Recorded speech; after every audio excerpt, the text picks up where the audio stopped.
are weirdos. Do you think James Gunn can reboot the universe properly? This answer your question. Oh my God! James Gunn, James Gunn, James Gunn, James Gunn, James Gunn, James Gunn, James Gunn. Hey, Walton, James Gunn's not more successful than Zack Snyder at the box office. Zack Snyder, look at Batman v Superman and how well 300 did and all that stuff. Boy, I gotta tell you, James Gunn's fans, you guys are like, you're more aggressive. Let's just say more aggressive than even Snyder fans, and that's saying something. Woo! And you got a lot of free time, I must say. Woo! Hold on.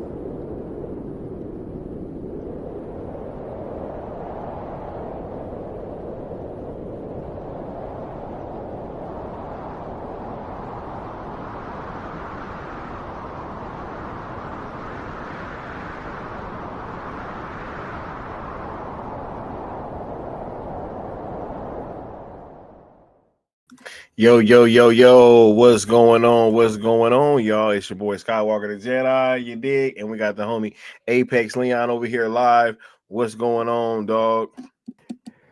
Ready to cook, ready to cook. I'm doing well. I'm doing well. Hope the chat is as well. How you feeling, brother? Oh, I'm feeling great, bro. Feeling great. Ready to be here and ready to have this conversation, dog. Ready to break this down. Ready to finally be getting over this elephant in the room, bro. You know what I'm saying? Let's just talk about this shit now that we've both seen it in some capacity, right? So Correct. we can finally have the conversation fully and not, go through intermediaries and stuff like that, right? So Exactly. that definitely feels good. Much love. You dig? Shout out to everybody in the chat. We got the homie Mind of Inception in the building. We got Sergeant Giratina in the building. What's going on? Dennis Medina.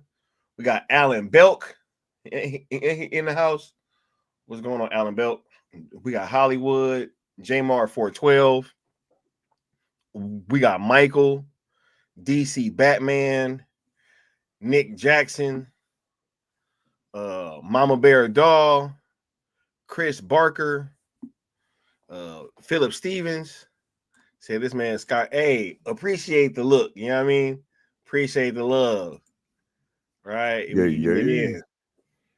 We got Prince Goro in the house. What's going on, Prince Goro? I see that comment. You know what I mean?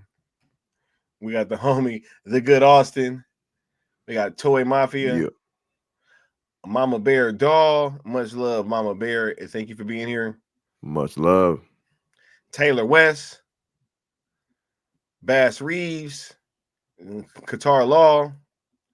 What up, Qatar? Yeah, we in the building. You dig? Integrity 101. Integrity. Yeah, bro. Integrity. Let's call out. So, hey, yeah. Oh, nah. We're gonna get to it. We gonna get to it all. First of all, you want to kind of speak on how you feel just being here and finally having this conversation, bro?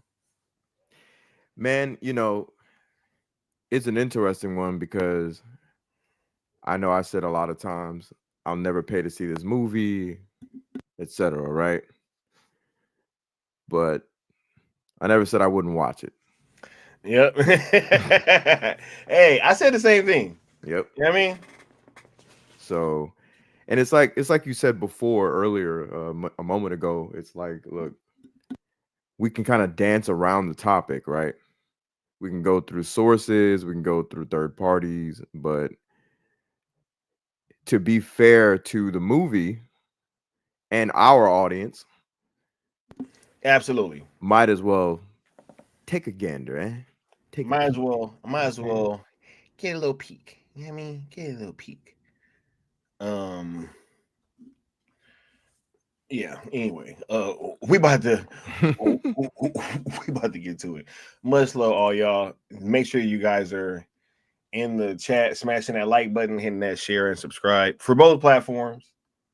Right? Absolutely. We are dual streaming right now. This is a world's finest event from the Superman and the Batman of the ZSSM movement and the syndicate.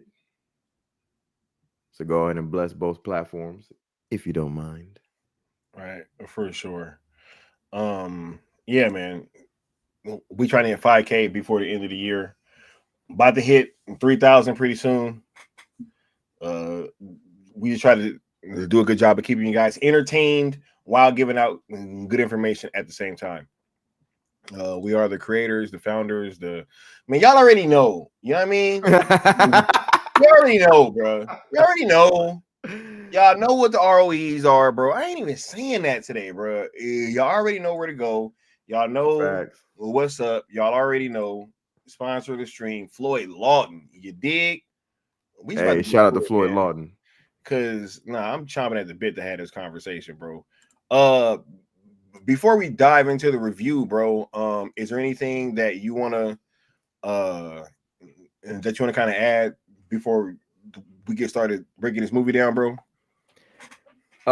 Just in general, or like Wait, yeah.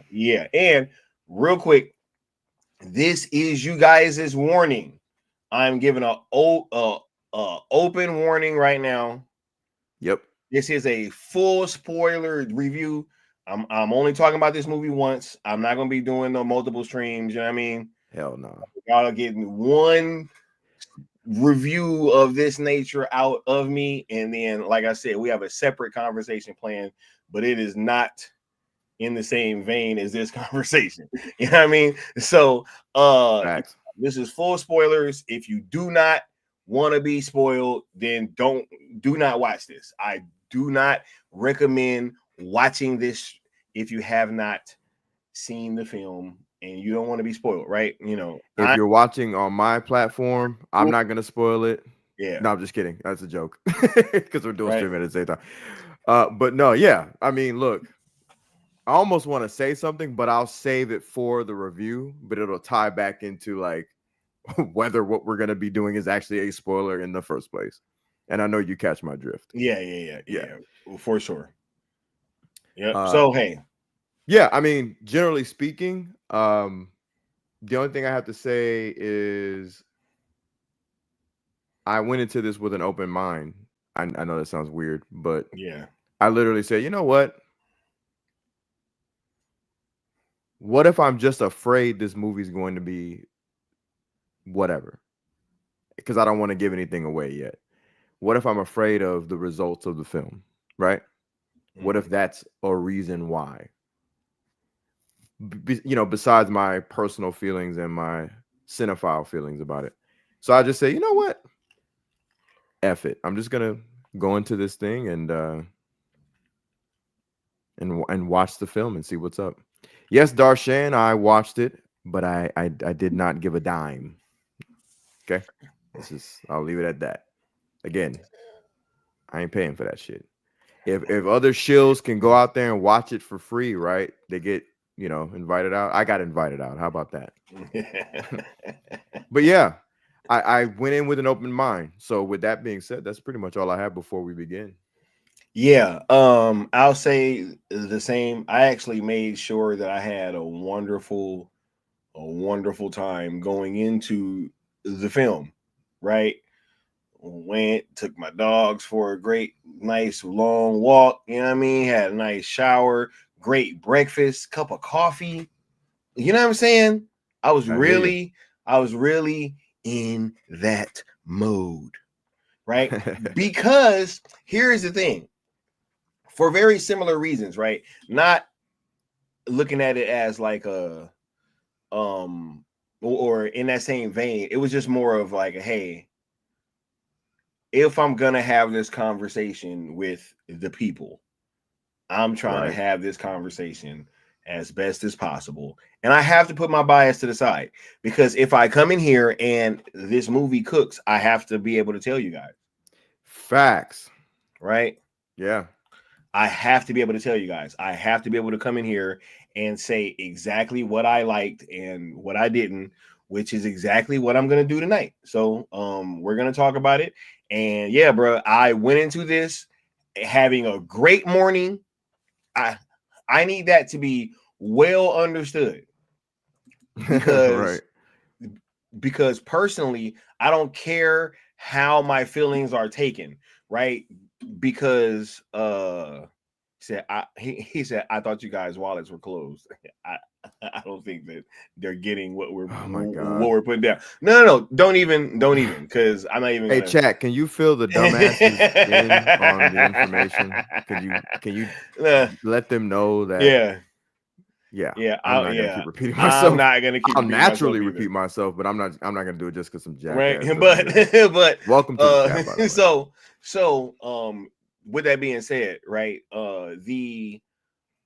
yeah, the fact that I already know that it don't really matter what I say, there's gonna be some volume of people that feel, hey, Sky is compromised, whatever he said, and hey, that's fine. I don't care, right? So what I did want to do is just make sure that I was going into this thing with the hey, can I have this conversation with the people and can I look them in the eyes and really be able to, come in here and cap? And I was like, I Right. couldn't do that. So I had to make sure that my mind was clear and I was Zen mode, bro. Facts. I just want to clear I was something. complete Zen mode, bro. I want to clear something up as well, and because I see the chat, they're under the assumptions of how we were able to. None of us said anything about leaked anything. We just said we ain't pay for it. Correct. I never said I watched anything leaked. Sky never said he watched anything leaked. So let's just get that out. Let's just get that off of the option there. Like we never said that. I clearly said that. Don't even, bro. Yeah. Don't even. But and I'm not picking on the chat either, because the people that are saying it are people that rock with us. I'm just saying, like, don't assume. No one assume. Yeah. Just know that we watched it. You don't have to assume how, why, what, when, where, whatever. Just know that we watched it. Yeah. Yeah, yo. And just know that we didn't pay for it. How about that? That's about as much as I'll give you, Right? Yeah. Because but look, we about to get into that in 1 second. So I really just wanted to make that clear because I already know that it don't matter what I come out here and say, it's already gonna be some people like, oh man, y'all bugging, right? But right. So hey, take it for what it is, or just don't listen. You know what I mean? Because if y'all don't want to hear my thoughts, and if it don't matter what I say, then don't listen. You know what I mean? That part.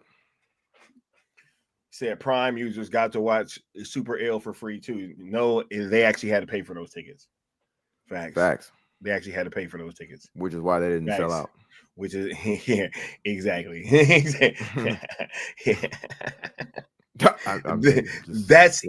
That's exactly why they didn't sell out. You know what I mean? Because I'm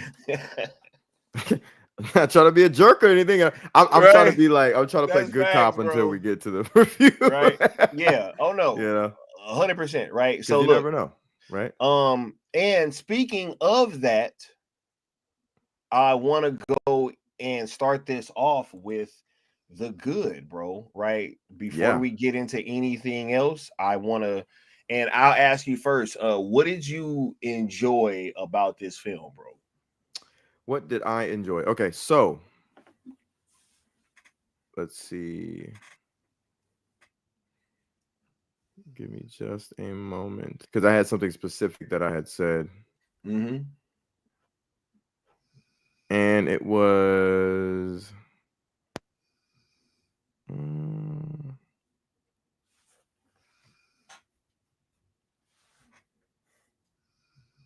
okay. So a moment in the film that actually made me smile, like I was actually smiling, like, oh, this is like really sweet, was when Lois and Superman had their quote unquote last interview Mm. in the movie. Mm-hmm. Superman walks up to Lois and he says, Lois, or Miss Lane, would you like to have an Mm-hmm. interview? And she looked at him and smiled and was like, okay, yeah. Mm-hmm. And then he's like, okay. And he said, would you like to do it over here? Yeah. And then they went and ran off and Mm-hmm. they had their alone time. They kissed. He hovered in the air. That was cute. That was beautiful. I liked that a lot. I really did. I was like, Mm-hmm. oh, that's cool. Mm-hmm. Because it touched on the chemistry that they had, and they had some pretty good chemistry. I think for me, the chemistry has been a bit overblown. As far as people who have watched the movie already, Mm-hmm. a bit overblown, but I think it's because people are so used to seeing that sort of a relationship, and we've come to this weird modern day, cheap way of thinking of this is how relationships should function, Mm-hmm. kind of thing. And I'm not trying to be overly judgy or preachy about it, but Mm-hmm. I did think that was cute. That was sweet. Mm-hmm. That was dope. I love how Corn Sweat delivered his lines in there, and I Mm-hmm. love how Lois did. Brosnahan, I thought she did rather well as Lois Lane Mm-hmm. overall. And I must say this is just me being me. I think she's freaking hot. So kudos to the casting of her. I liked how in one part of the film, I think it was towards the end, when she looked like she was from the Superman animated series, like the purple and black. Mm. Yeah, the wardrobe. I was like, okay, that's cool. Okay. A little wink at the Superman animated series. But yeah, I mean, that's so far. What about yourself? What did you think? What were your pros? Oh wait, trust me. I wanted you to kind of get all of your. Oh, okay. Yeah. Let me think if there's what else. What are the pros? Chemistry, that scene itself, little details of wardrobe. Mr. Terrific was okay. I thought in some of his scenes he was okay. Mm-hmm. I'll get into a little bit more of what I didn't like about him later, but I thought he was okay. I thought overall he was serviceable. You know what I mean? Mm-hmm. That word. Yeah. I don't know, man. That's what I got so far. As far as the good. Hey, I need to make sure that you're completely done with whatever you got. I'm trying to play coy, because in reality, I'm fucking done. But I'm gonna play coy, wink, wink. That's all I got so far, guys. Okay. So, you know what's funny is that I actually agree with you. That moment at the end with Lois Lane and Superman, and I'm not gonna lie, that was the only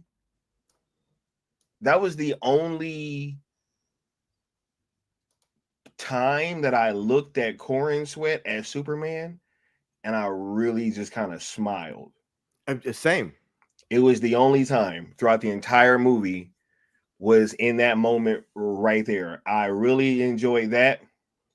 I think that as a baseline, I'll say all of the performances were at least serviceable, right? Right. And in terms of people that stood out, it was obviously Rachel Brosnahan for sure, and her performance. I really enjoyed whenever she was on screen.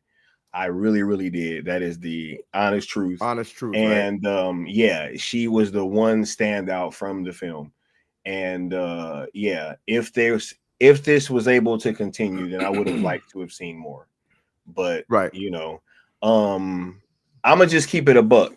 That's about it. So I don't know if y'all thought, I don't know what the fuck people, I don't know what y'all thought, but we got some shit to talk about right now. Bro, what y'all thought this was, dog? What y'all thought this was, dog? Oh, bro, remember when them scripts leaked and they said that shit wasn't real, bro? You remember that shit, bro? Do I remember? They were talking about shit up until the first reviews came out. Bro, that shit and was word for word, bar for bar. Bar for bar. Shout out to Soulja Boy. Right? Yeah, man. He copied my whole fucking flow. Bruh. Yo, Mama Bear literally took the words I was about to say. It was all real. That's literally what I was about to say. Hey. Yo, what? Bro, what? Hey. Man, check it. I'm going to say this real quick, and I'm going to let you cook a little more. But go ahead. No, say your shit. Say your shit. What you about to say? Go ahead, brother. I was just going to say, these first two topics, I'm not trying to spend like super long on. Yeah. You know what I mean? I just wanted to kind of touch on these a bit. But no, go ahead, bro. Now, you know what? I'm going to cook off of your topics. That's what I'm going to do. I'm going to say, because I'm not going to forget what I'm going to say. So, yeah, man. Okay. It's some shit, bro. Bruh. All of the leaks were real. Y'all can dread it. Y'all can run from it. It ain't a damn thing that was on that leak that was not real. Not a damn thing. Not a thing. Not a thing. Curly Ray, if you've read the leaks, you know what happens in this film. There's like certain little details, right? But it's all real. It's real. Now I gotta say what I was gonna say. Wait, it's true. It's damn true. Shout out to Kurt. Yo, I gotta say this real quick now because I can't. I it's like irking the shit out of me. I gotta say it now because I was gonna say it for a natural transition to it, but this is a natural transition to it, bro. If you've seen the clips, the trailers, and the leaks, you've seen the movie. Real shit. That's a fact. All you are missing are the connective tissues that link the scenes. That's it. I'm watching this thing and I'm like, yo, I literally, I feel like I've seen everything. I'll leave it at that for the moment. Let's continue. My goodness. Bruh. Jamar said, so how much of the movie was pure nostalgia bait outside of the Williams theme? Hella parts, bro. Not only do you get like a close-up of like the fucking Superman chest symbol when like the movie starts, but I think it does it like 2 more times throughout the movie. Yeah, I know for sure there was 2. I don't know about a third. A third, I wouldn't be shocked. Yeah, it was just like, it's like, what the fuck? Like, are we serious? Are we serious, bro? Yeah, man. This is crazy. But nah, definitely want to talk about those leaks being real. You know what I mean? Y'all can run from that shit all y'all want to.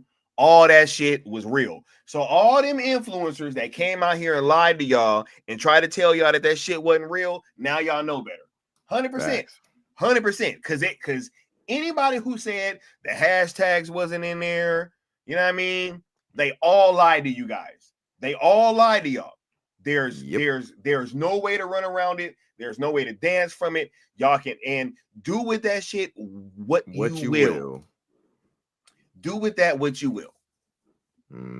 Right? Real quick too. This movie is Man of Steel for dummies, dog.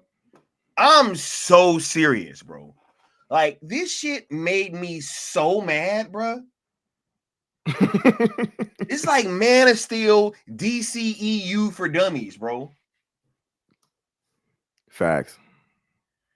Tell me how much that Zach did visually that he literally had to explain to you, bro, with exposition at every point. Just shit like for no reason. They're having conversations that they should not be having. Bro, there was a line in the film, and we're going to be probably jumping around a bit with these topics, chat, so obviously bear with us. So there was a line in the movie, and I made a note of this, and then I saw somebody say something online about it that I follow. Oh, golly, man. Josh is his name, not the Josh we know and love, not Robin Josh, but another Josh. He's a big cinephile. But yeah, I was like, oh shit, somebody else caught that. Where Superman's like, I love you, Lois. I should have told you that a long time ago. Bro, they've been dating for like 3 months. 3 months. But he should have told her that a long time ago. It's like time ago. This movie is essentially like it's living off of the existence of Superman in our society. Because at lines like that, it's almost like he's writing it as if Superman has been in existence for almost a century. But the Superman that he's writing has only been around for a few years. But he can't help but accidentally say shit like, I should have told you this for a long time ago, and I should have done this a long time ago, and should have done that a long time ago. It was just weird. Bruh, so I was just like, I don't, little clunky shit like that. Bruh, it's like if you dropped Christopher Reeve Superman and the vibe with James Gunn's sensibilities into like a Man of Steel universe. Style universe, right? Where where it's kind of the same timeline, like things happen kind of similarly, but yet everything's a little off. Right. It's like, yo, yeah, let's have this shot where he has to go see his parents and everything, and Man of Steel did this and had this scene with his dad really giving him a speech. So let me go give him. It's like, bro, come on, man. You know, you're right. And okay, so I'm gonna start with the opening scene, right? So the opening scene was really jarring. So it breaks down in threes. Oh my God. Time wise. And what we counted with that's not even what I'm talking about. That's just like the most insane part about it. But just the whole like 3 months, 3 years, 3 decades, 30 years, blah, blah, blah, whatever. Apparently, this is Superman's first time getting his ass kicked by this mysterious being who is obviously like of a Kryptonian level if he's getting his ass kicked, right? But whatever. After he gets his ass kicked and it's supposed to be like a very serious moment. He lands in the snow and I'm like, shit, okay. Even though I've seen the damn scene already. I'm thinking maybe they're going to do something different. Maybe there was something cut or edited and there's some seriousness that's going to occur. Or maybe there's Krypto jumping all over him shit. It's just for a trailer. No, he whistles for Krypto. Krypto comes. He's jumping all over him like an idiot. He drags him to the freaking fortress. He gets cleaned up and healed. And it's supposed to be all serious with the little quips here and there. And then he goes, oh, I got to get back to the fray. Oh, what the heck, dude? Why did you destroy that? I'm like, hold on a second. So you just experienced your first ass whooping. And then he has to fly back out after that and go back to the fight. This is what's fucking crazy, bro. But the crazy part isn't even that for me. It's the fact that you didn't even, as a viewer, I couldn't even absorb the severity of this man getting beaten for the first time. They make a point to say that in the movie before. And it's never brought back up again. It's supposed to be important, like, oh shit. It's never brought back up again. And he's just like, oh, I'm gonna go back now. But before that, the scene has to become funny to discuss how Krypto destroyed the Fortress of Solitude.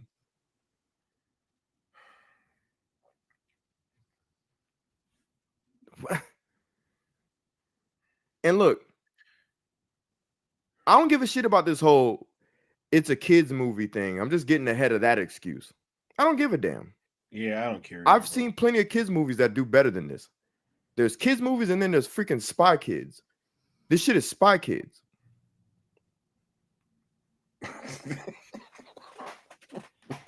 Like for real. Oh my God, bro.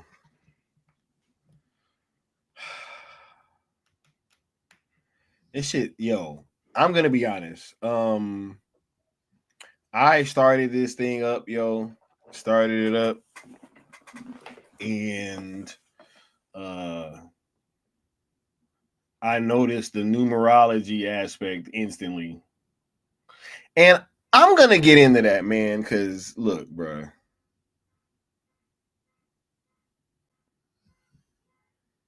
James Gunn put 666 to start the movie, y'all. That shit's crazy.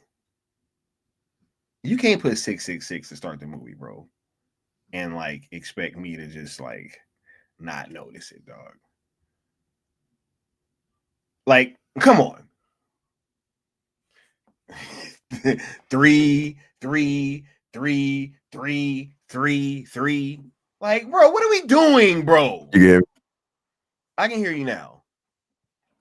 Okay, Couldn't hear cool. you a second ago. Yeah, my If you were I had clicked talking. my But no, I wasn't talking. I knew my audio had went out, but I was laughing. bro, this is Nah, crazy, bro. I'm glad Like, you are touching on it. bro, it opens the movie, dog. Yeah. Yeah. Right? And look, people sit there and they say, when I play this joke or this fucking video, hey Sky, it's just a joke. You don't get it? That's just the type of skits they used to do. You know what I mean? Dark humor. It's just dark humor, bro. Blue humor. Ain't that what they call it? Right? It's just blue humor, bro. Oh yeah. Aren't you aware? Right? Wait, it's going great. I've been looking all over for you. The people at the Red Roof Inn told me you were over here. So, Crazy. listen, here's the thing. I have been really, really happy since I moved to Hollywood because I did the niftiest, neatest, coolest thing. I totally sold my soul to Satan. I had to kill a young child to do it, but it's awesome because ever since I've done it, I've been totally rich. I made Scooby-Doo. I've got 2 more movies going into production in April. What's one kid when it, comes to all my talent that I have to share with the world? People say bad things about the Dark Lord. I think he is a sweet and swell guy. So anyway, I just got a new deal with Disney to create a movie called Phlegm Wallaby, about a jive-talking, rapping wallaby made of phlegm. Everyone I tell it to laughs so hard at everything I say. In fact, when I talk, people are pretty much laughing all the time ever since I sold my soul to Satan. And anyway, praise Satan. Crazy, bro. Crazy. And they be telling me that, oh, it's just jokes, bro. And then he opens the fucking movie like that, dog. Yeah. How are we supposed to sit, bro? Literally, right? Like, look, for anybody out there who be like, yo, Sky, Leon, y'all just be tripping, right? Y'all just be tripping, right? He ain't really on that. How do you explain this shit? Facts. How do you? Like, what's the purpose? There was no way I wasn't gonna touch on this with the opening minutes of this movie, bro. I'm like, bro. I try, bro. Think about this, right? I get in this good mind space. I go have this great breakfast. I'm chilling, right? Feeling good, bro. Walk the dogs. Took in the nice beach air, bro. The ocean breeze. You know what I mean? Feeling good. Mm-hmm. And then this is how you open the movie up, bro. This is crazy.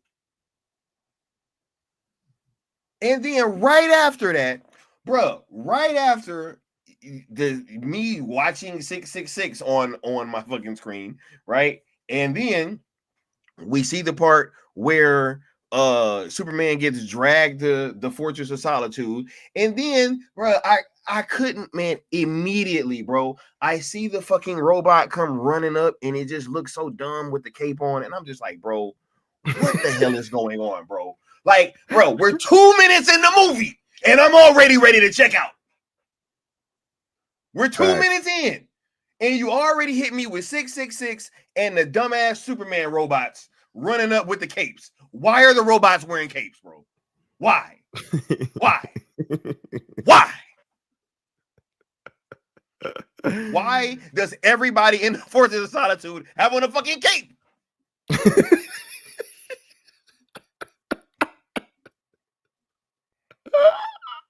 Why? Huh? Like, this is real talk, bro. Why do there's like 6, 7 robots and they're all running around fucking Fortress of Solitude wearing capes, bro? This is crazy. I was ready to check out so early, bro. And it was wild because I'm like, dude, I was just in such a good headspace. Facts. Right? I was chilling. Bro. Like I'm ready to watch the movie.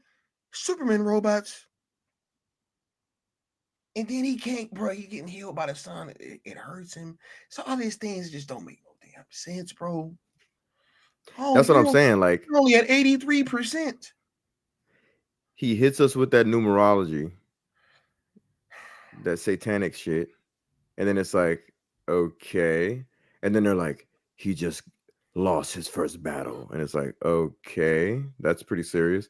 And then you get that thrown off with dumbass doggy dragging him, and then it's like, okay, I guess I can forgive that. And then they're, you know, saying little things to him about, hey, would you like to hear your family, the video? It soothes you. All right, cool, whatever. Oh my god, whatever, dude. You need to hear from your family. I get it. You've never met them. They're dead. I understand. Fine. He listens to it. I'm gonna just say this. Well, no, I'm gonna save that for later. But bro, why the chair? He sits in the chair and they heal him. He's all and I'm like, okay, manliness, intensity. I could forgive the fact that you shouldn't be screaming. Whatever. You're trying to convey seriousness, and then you kill all that shit by talking about the dumbass dog destroying the fucking cave or the Forest of Solitude. And no, they didn't fix the foot. No, they didn't fix any. The only thing they fixed was I have to hold my mouth closed, bro. I'm so serious. Like I want to. You saw that, right? With the foot. Bro, just keep going because I'm gonna keep. So after that happens, I can't listen. I don't know why I couldn't get past the part of the dog. I was like, bro, what are we doing? Like, so I was like, all right, cool. It's Spy Kids. So I had to put myself in the frame of mind of Spy Kids. I was like, all right, I'm watching Spy Kids. I am now at work and I'm with a client that is special needs. I've clocked in. We're watching Spy Kids now, ladies and gentlemen. So now I have to get in this. Never mind. I keep saying film because I'm trying to be.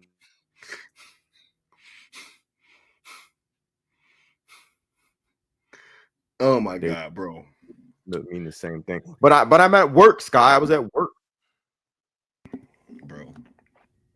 Hold on, I'll be right back. I'm gonna look back so I can, because I think my shit's slowing down. Okay, cool. Look, man, I'm gonna say this, and I have a question for everybody. Okay, this is like some real talk. Okay, if he says, if the robot says, "Do you want me to play the message from your parents?" Because it always helps soothe you, and then they start playing the message, and then the message is damaged. Why do they have to explain that the message is damaged and how it got damaged? And why the fuck would they have to explain that? Like, that's what I'm talking about. Why the fuck would you have to explain why the shit is damaged if you like to listen to it because it soothes you, which means you listen to it often, which means you've never heard this part after where it's damaged at? Why are they explaining why it's damaged and why we can't hear it?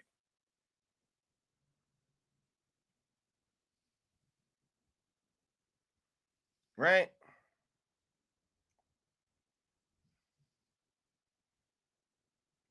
This is some of the worst, right? Yo, this shit had to be Chat GPT. It had to be.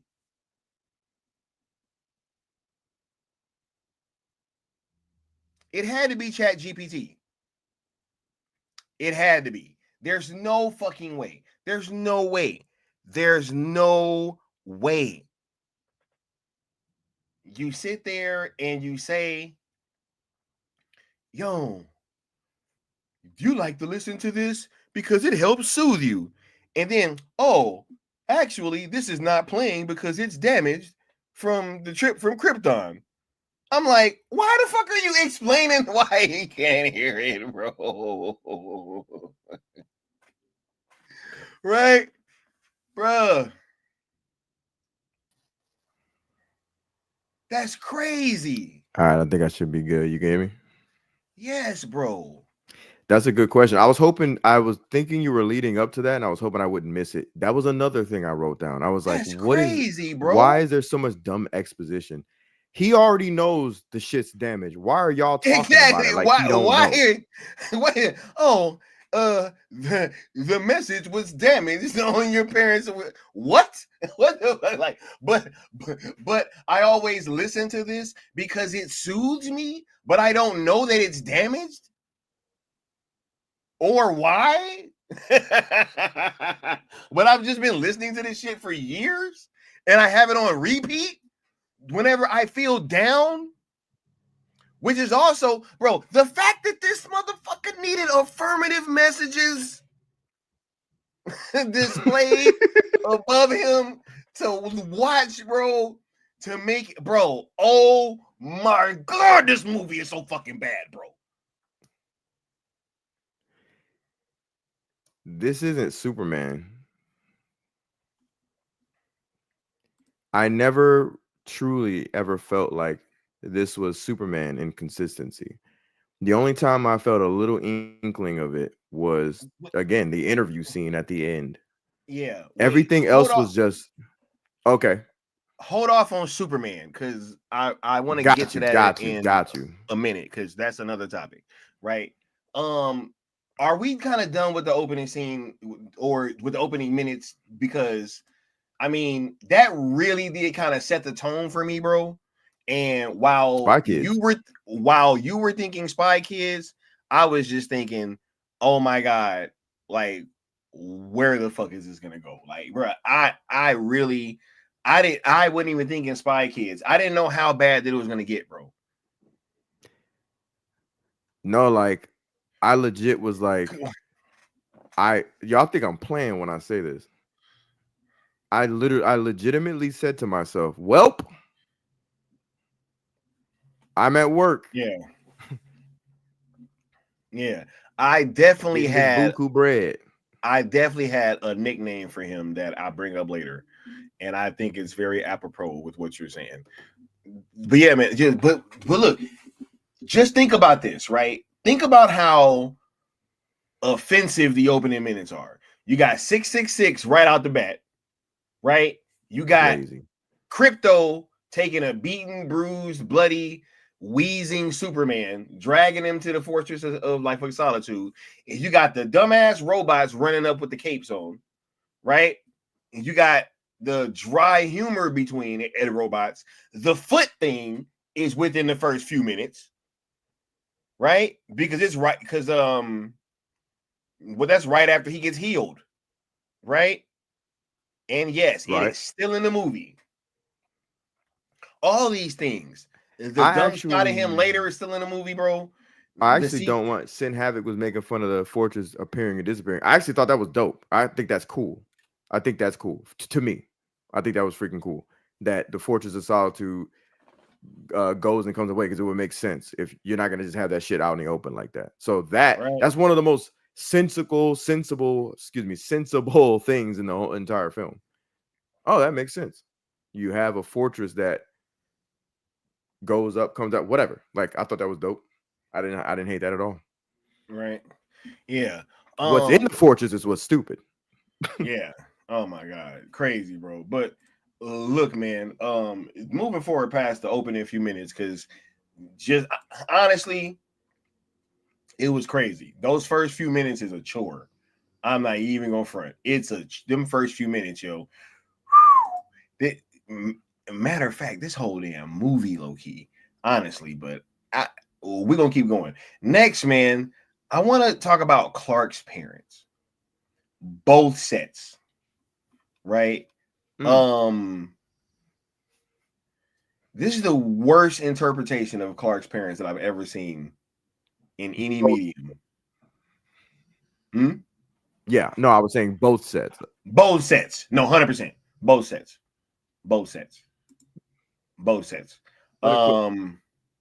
Yeah, unequivocally, right? They pretty much make Jor-El and Lara unlikable by the end of the movie because you understand that that this whole message thing is real about them sending fucking Superman to Earth to go create harems.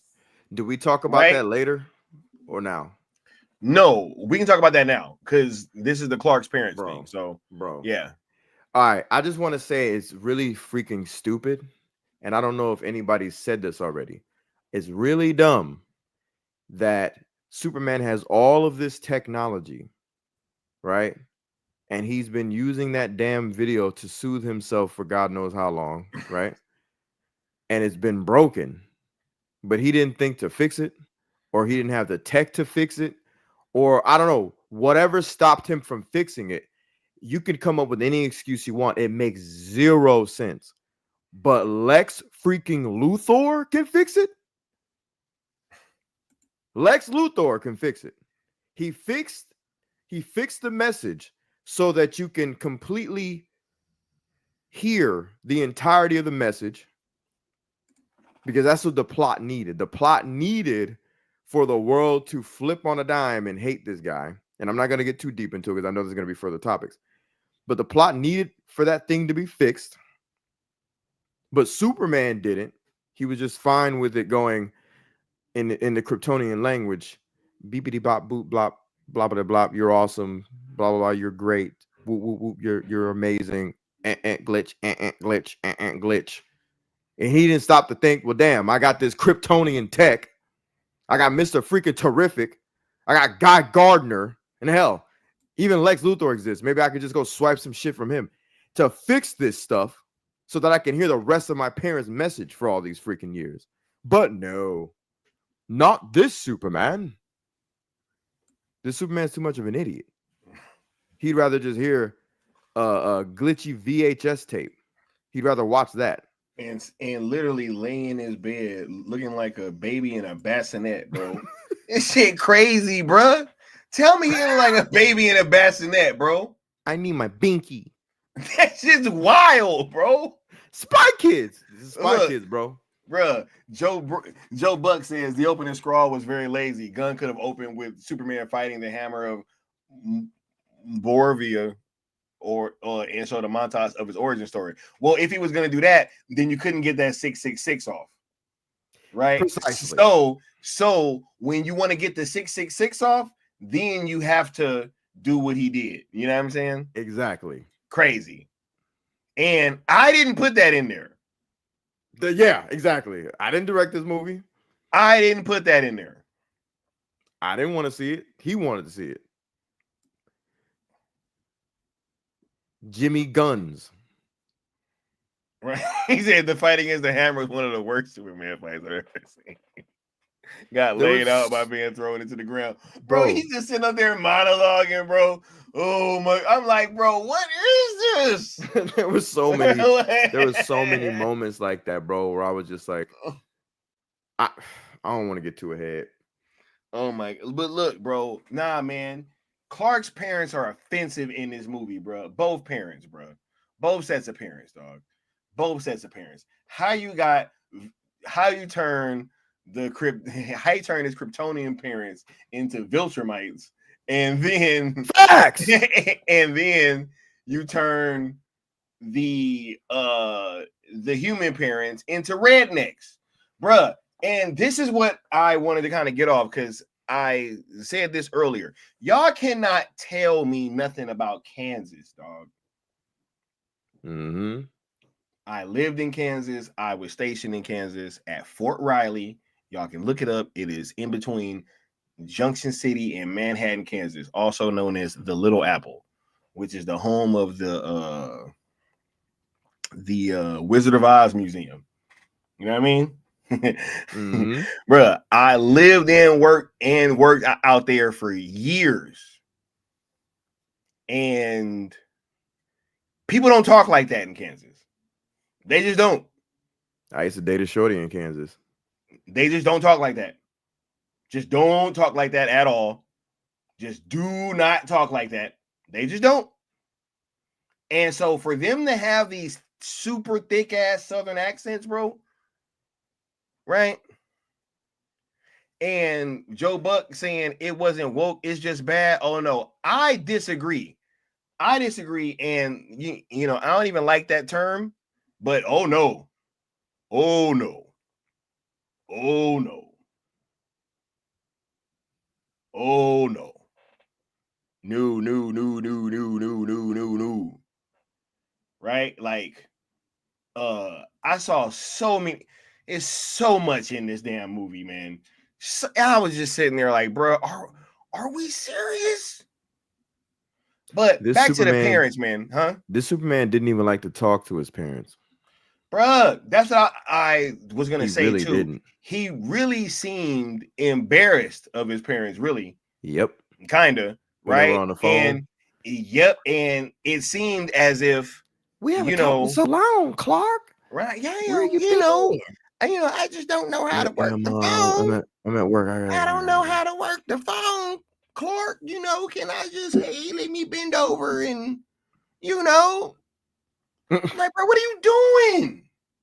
You know, it's interesting. I know farmers, and I've been around farmers, and my family owns farmland on both sides. So I done seen some southern things. You feel me?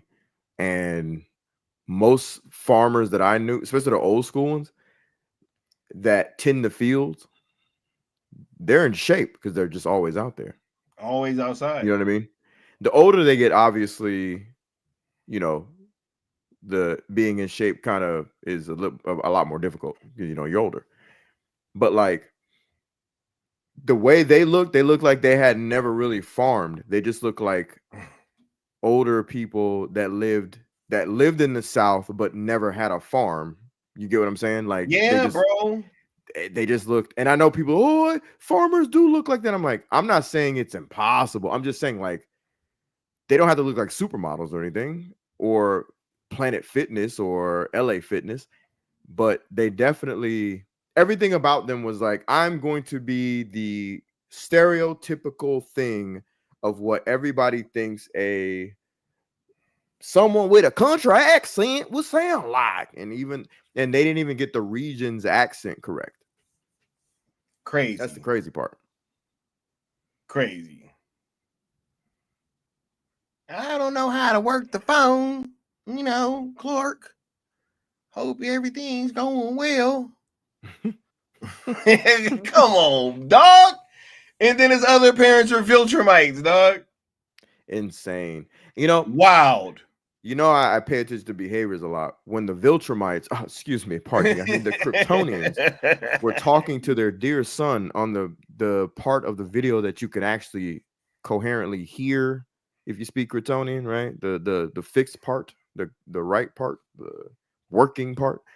Their body language and cadence seem very loving. As soon as they fixed that shit and they got to the bad part, all of a sudden they sound like assholes. It's crazy. I was like, yo, this movie's goofy as shit. Spot kids. It's fine. Actually, Clark, what your actual mission is. Right? It's like, motherfuckers like, hey, Clark, fuck all that shit we said previously. Clark, we bang these hoes. We want you to go to Earth, and you're gonna bring hope because you're the last hope for Krypton. Yeah, and the last hope for Krypton to go go enslave these bitches. Hey, like, what are you talking about, bro? In the hood, they call it shooting up the club with no protection. You better shoot up the club, you heard? Hey, go take your harem a hole, Superman. Oh man, I'm sorry, bro, but that's what the movie was. Bro, control your bitches, if you guys, last one of them, bro. If you guys don't like my tone and what I'm saying, a lot of these words are in the movie. No. Take it up with Jor-El. Don't take it up with us. Don't take it up with me. They the ones brought up a harem. A harem of what? Yo, you know what's crazy? The mom did. The mom did. It was crazy. The mom, bro. I just the mom brought like, it up. Damn, I said, hey, that's an empowering mother right there. She said, hey, go slay them dragons. Hey, this guy said that. Go lay this Kryptonian pipe. This guy said that this movie is better than Robinson Pattinson's Batman. No, it is not. Who said No, that? it is Where? not. I don't know. No, it is not. He said it's better than Pattinson Batman. No, it is not, bro. Well, No, what part of it it? is not, bro. And I ain't even No, rock with the Batman I didn't rock heavy with that at movie all. either at all, bruh. Come I on, would dog. rather We're not doing that. 1,000 of these movies. I would rather 1,000 the Batmans, Bruh. bro. 100,000 of them hoes. 100,000, God bro. dang. Bro, hold on, bro. Hold up. This is how many the Batmans I would take. You still owe the Great One 50,000 more worlds. Bro, Yeah, Superman, 50,000 the Batmans, bro. and I don't give a damn who I offend. I don't care. Superman. Oh my god. I was gonna save this for the end, but Superman is made for adults who have failed to launch. Period. Oh my god, bro. If you take your kids, I guess I understand if your children like Spy Kids, you know what I'm saying? But let's not get it twisted. If you do not have children, okay? Or if your children like cool shit, a lot of kids do nowadays. Do you have no excuse? If you're into this movie, I have to question you. I have to squint my eye and go, are you okay? He said Matt Reeves Batman. Did you fail to launch? Bro, that shit is cinema, bro. Oh my god. But look, man, bro, Clark's parents, bro. I don't know, man. I don't know, bro. Like, I don't know how we got here, bro. I don't even Right? know. I don't even Bro, know. somebody brought up in the comments earlier, and it all starts with Superman's mom, Laura, right? Like, Yep. the language that is introduced for the first time in this movie is kind of crazy. For the first time ever, there's the word bitch in a Superman movie. There's like, you know what I'm saying, harems and talking about prostitution and all that stuff. Like, what the hell is going on, bro? Crazy, bro. What the hell is going on? How did we get here in a Superman movie, dog? With all the childishness going on, all these little adult themes slip in. It's kind of funny and it's kind of sinister in a way. You know? It's weird, bro. It's weird. Cause it's kiddie bait, right? But at the same time, you know what I mean? Oh man, I didn't even see Max in here. He said, as a Justice Gang movie, I actually liked it. But as a Superman movie, I was disappointed. Can't believe the Jor-El stuff. I hated that. Hey, go spread your seed, Clark. Kal-El, that's what we sending you there for. God. Take all the hoes you need. Bro, because look, that's why I don't want to hear that this movie, because look, y'all know that I don't want I don't like how the term woke has become hijacked from its original meaning, right? And I, don't like the way it's currently used now, right? But if we're gonna use that word, this movie's woke as shit. Everything that you could say is kind of like a quote unquote conservative value is fucking bad in this movie. That's facts. That's facts. It's crazy, right? And I'm not making this up. James Gunn said that this movie is going to play different in red and blue states. That literally came out of his mouth.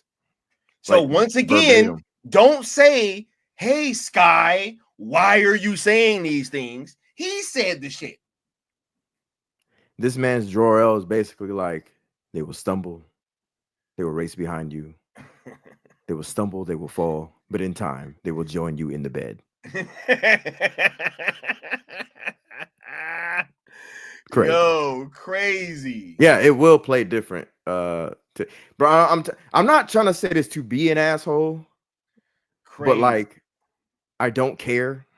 Once again, I'm telling you, like, this movie. He said it, bro. He said that his parents definitely hosted a few freak offs, bro. I'm dead. On Krypton. Bro, why are these Kryptonian jokes? freak offs. Why are these jokes possible? Crip Why offs. are the Super Diddy jokes even possible right now, bro? Yeah, no. And whoever is in the chat saying if people like it, if they don't, if they do, if they don't. Cool. Listen, hey, look, I'm just saying this is a litmus test for That's someone's why IQ. I'm sorry. I don't care. I don't care. If you left this movie going, oh my God, this is life changing or whatever, I gotta question your life. Man. Like, are you going to your parents' car, or are they gonna come and pick you up and take you home? This is crazy. You're gonna walk into a basement. Like, I'm sorry, dude. He said if it's for kids, they shouldn't have allowed swearing in the movie. Supergirl calls Superman a bitch. That's what. And then he explains that she's drunk because she goes to other planets without red suns to get drunk. Why? You're Supergirl. Humans get drunk because they ain't got shit else to do in life. Right. Kryptonian abilities. The people who wrote this film, the goof that wrote this film, does not understand that Superman is quite literally, and Supergirl, above this shit. Supposed to be. They're sent. No, I mean this. I don't mean this on a moral level. I mean this on no. level. That's what I'm saying. It's supposed to be, right? Yeah, like on a consciousness. Like all of Superman's abilities senses are heightened. Sense. Exactly. Yes. I was about to say things. It's not just facts, bro. Not just superpowers. They literally call them super senses. His consciousness is his mind is a power. Facts, bro. Yes, bro. When Lex Luthor in a comic, when Lex Luthor got Superman's abilities, not just his abilities, he like absorbed Superman's damn near like aura consciousness. Lex started crying. Facts. He said, I understand now. He started weeping because he understood why Superman is how he is and who he is. He's like, damn, you're different, bro. With great power for you is just absolutely great responsibility and care of the world. Tell me you didn't get that. No, I ain't gonna mention.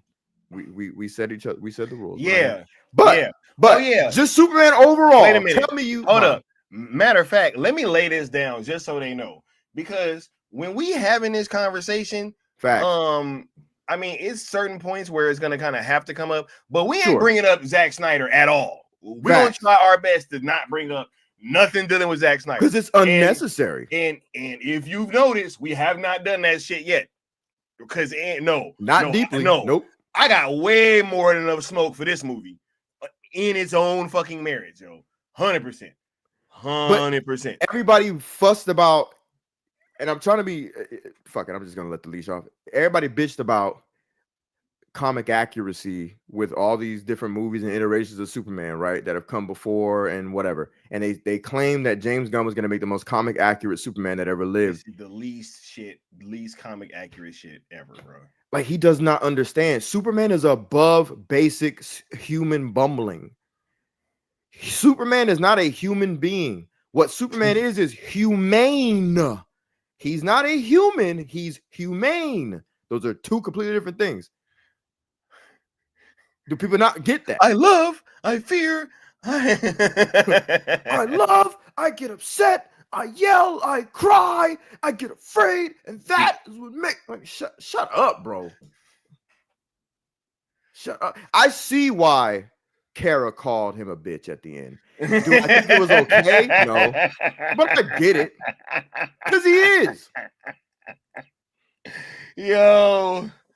Oh my God, bro. Oh my God, bro. Hold up, man. You know what? Let's just go ahead and get into that now. You know what I mean? And then we'll switch it up a little bit. All right. Bruh. Superman, dog.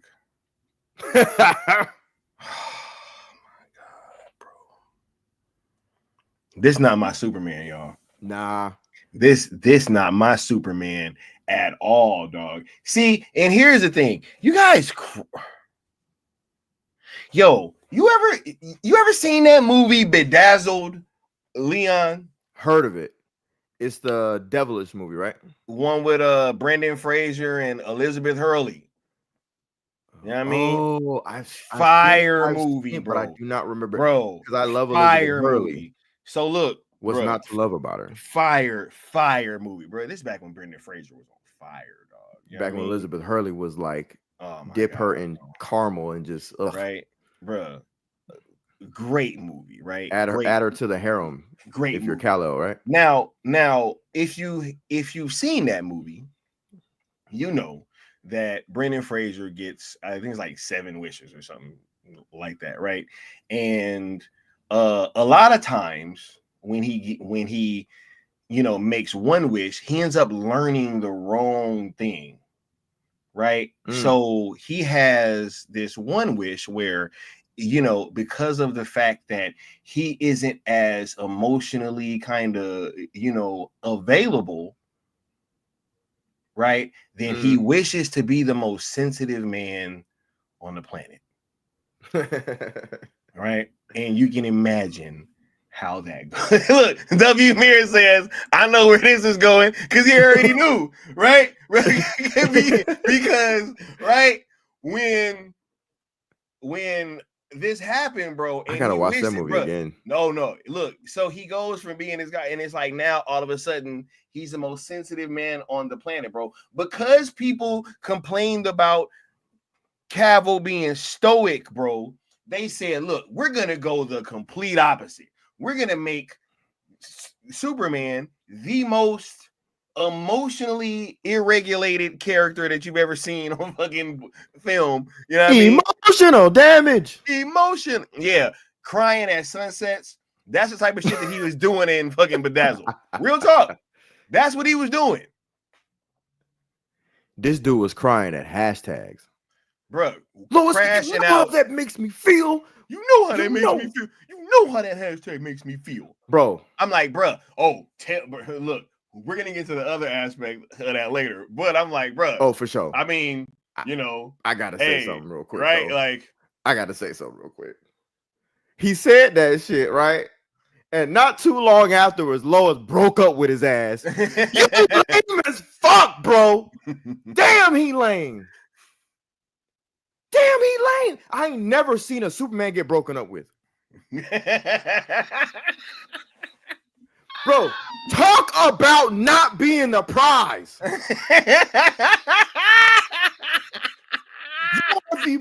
You're Superman. Oh my God. You had Jimmy Olsen pulling harder than you, bro. Damn, bro. These are facts, bro. She broke up with this man in that same scene. I was like, wait, hold on. Look, I don't do this relationship shit well. Bro, like, Lois was a G. I was like, yo, this happened. I was like, yo, did she just break up with this motherfucker? I was like, yo, this is crazy, bro. I was like, yo, this dude is and he gave up, bro. This is the most quitting. He walked out, bro. Honestly, when he was about to walk out, I was like, I mean, he's at least gonna try to stay and like talk to her, right? Right. Nope. The motherfucker just walked out. I was like, oh my God. Listen. Bro. I would have, because this would have set the tone for the rest of the film. If he would have turned around, if he would have left and then came back, put his stuff down, but no, and said Lois, and just held her and just kissed her and took her to bed, we didn't even have to see the scene. I would have been like, oh shit, James Gunn's cooking. Nope. I literally would have said that. Nope. I was prepared to type that in my notes, Sky. Bruh. They don't even understand. I was about to say, oh shit, I gotta write James Gunn cooked. This nigga said, excuse me. This motherfucker, excuse me. This bitch, damn it. He said, okay. Okay. I was like, what? Oh,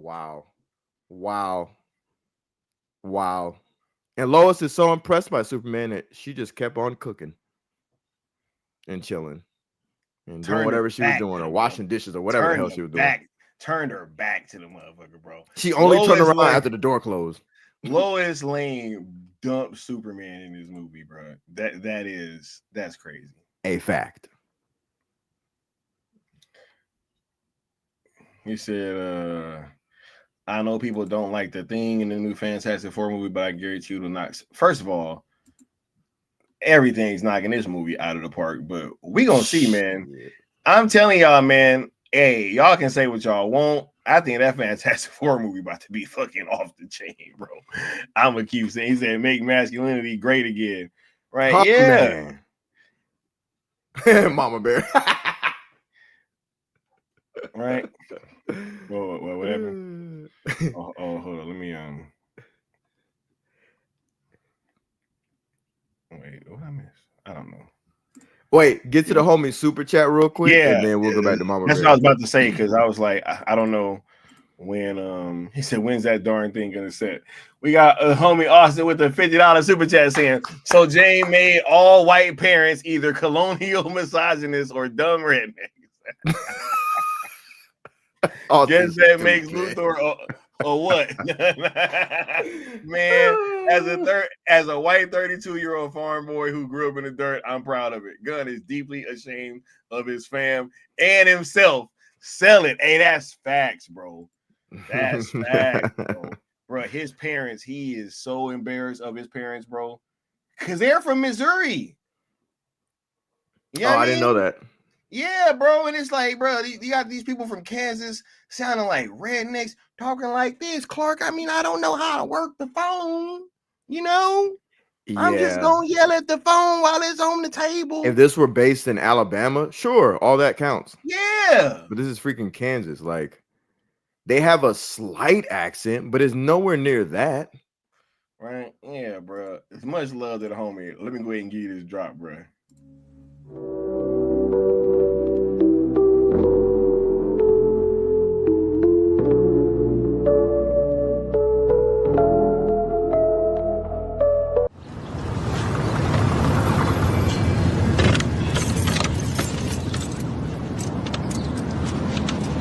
You know, I got all this shit hanging over my head. But you off trying to start a war with our partners. The nigga diss me every time I see him. Acting like he the one in charge and shit. In Compton, he is the one. You lose. Every time you bite with that nigga, and I'm the one that pays for it. And you gonna get off his corners? You gonna leave his people be? Or you the one that's gonna find yourself a new plug? You don't mean that shit? The fuck I don't. I built this shit. Me. Brick by brick. And I'll be damned if I let you tear it down just because you don't like the way another nigga talk.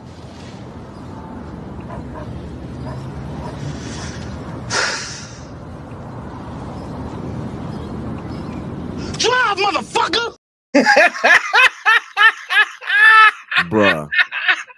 That is my favorite clip from now on. Oh my god, bro. That was hard. Oh my god. That was hard. And real. Right. And thank you, Olsen, man, for the super chat, homie. Thanks for the That's super the chat, producer bro. of the Syndicate Network, specifically Skywalker Entertainment and his various platforms. Bruh, thanks for hooking that up, man, because I had shot that to him. I was like, bro, we got to do something with this. And that's what he came up with. I was like, bro, that's perfect, dog. Perfect. Right? Perfect. Right? Man, but crazy, bro. Yes, he said my wife is watching. She loves right? Yeah, man. Shout out to Mrs. Integrity. He said moist like Superman Legacy. I bet he did, bro. A motherfucker named Moist like Superman. What do you mean? Like, how does that penguin moist, whatever? Man, listen. You know he a psyop, bro. Some little twerky ass, scrawny ass dude. This movie who look like he don't bathe, blows up online because he talks like this and he gives reviews like this. Is that how low society is? I refuse to fucking believe that this guy got a boost in society being like that. I refuse. Ooh. I refuse. Okay. I ain't even hating. I'm just saying, show me the consistency of motherfuckers like that getting ahead online without a boost. Oh my God. Leon, I'm about to type James Gunn cooking the rest of us. No, you're not. Yeah, no, you're not. No, you're not. Stop. Right? Oh my God, bro. Shit, that's what the movie said. No, Right? you're not. Bruh, this is crazy, bro. This is crazy, bro. Nah, Superman, bro, the level of like just Copium. bro, just the whining, the complaining, bro, just the getting beat up at every single turn, bro, getting dumped by Lois. Like, what is this? You know what? Maybe this is why they're saying that, hey, the younger generation that usually don't pay to go watch movies in like a great deal, you know what I mean? But maybe that's why they're saying that this is like resonating with them, you know what I'm saying? Because I don't know, bro. This is crazy, dog. Is This it resonating crazy. with someone? That's weird. I don't know. But, is it? I had a note specifically for what we're talking about right now. I said this movie was an affront on masculinity. Powerful man who is clearly the prize chasing girl boss. Crazy, bro. And this guy didn't feel like Superman at all, man. This character was not by definition. Yo, what I'm about to say is a fact. By definition, this wasn't Superman. His alien parents were not the traditional versions. Not even a remix adaptation with a special spin. No, it was Saiyans or Viltrumites. They were trying to get geeky with it, right? And his attitude, his lack of fortitude, his lack of leadership, his lack of decision making were very anti-Superman. I wouldn't even call him Superboy. The Superboy that I like is I grew up reading SB, Superboy, SB. He didn't have a name, and then they gave him a name later on and stuck him in a t-shirt. But it was a leather jacket wearing Superboy. He was like inspired by MTV generation, you know what I mean? Like, I love that version of Superboy. And he was never like that. And screw being nerdy for a moment, just in general, just as a man, watching somebody that should be the peak of masculinity be a wimp for 99% of the movie was goofy. And if he wasn't a wimp, he was a buffoon. And if he wasn't a buffoon, he was indecisive. And if he wasn't indecisive, he was sad. And if he wasn't sad, he was yelling. And if he wasn't yelling, he was overly expounding. Like, everything about him was just shut up. Bro, I'm so serious, bro. You're absolutely right. And be a man, for God's sakes. You have all the powers in the galaxy. And this is what you choose to do with them.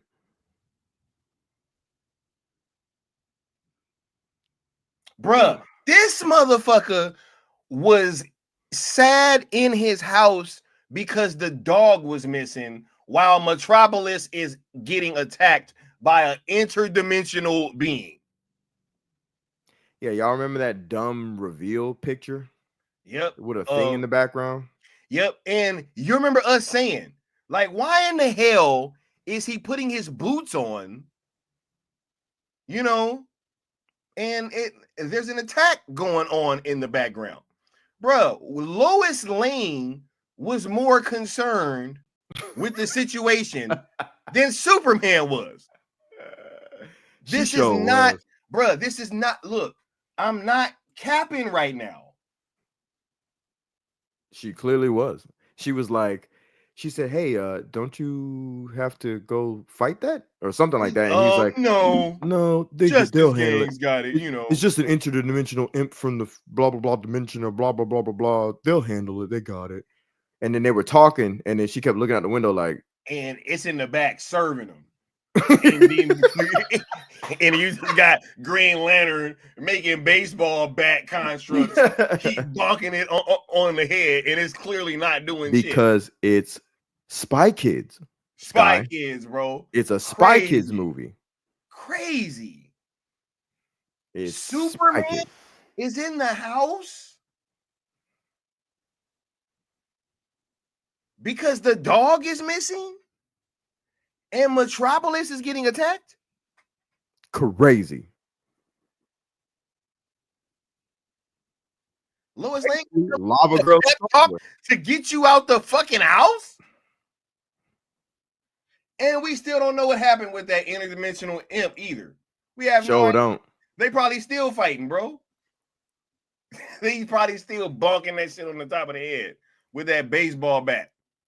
Quick question. Are we gonna do we have a separate topic for the super gang or whatever they're called? Or kind of. We'll get to them in 1 second. Yeah, all right. Hold up. Let me play this drop for the likes, because y'all did hit the like requirement. You still owe the Great One 50,000 more worlds. He will hear your plea when you pay your debt.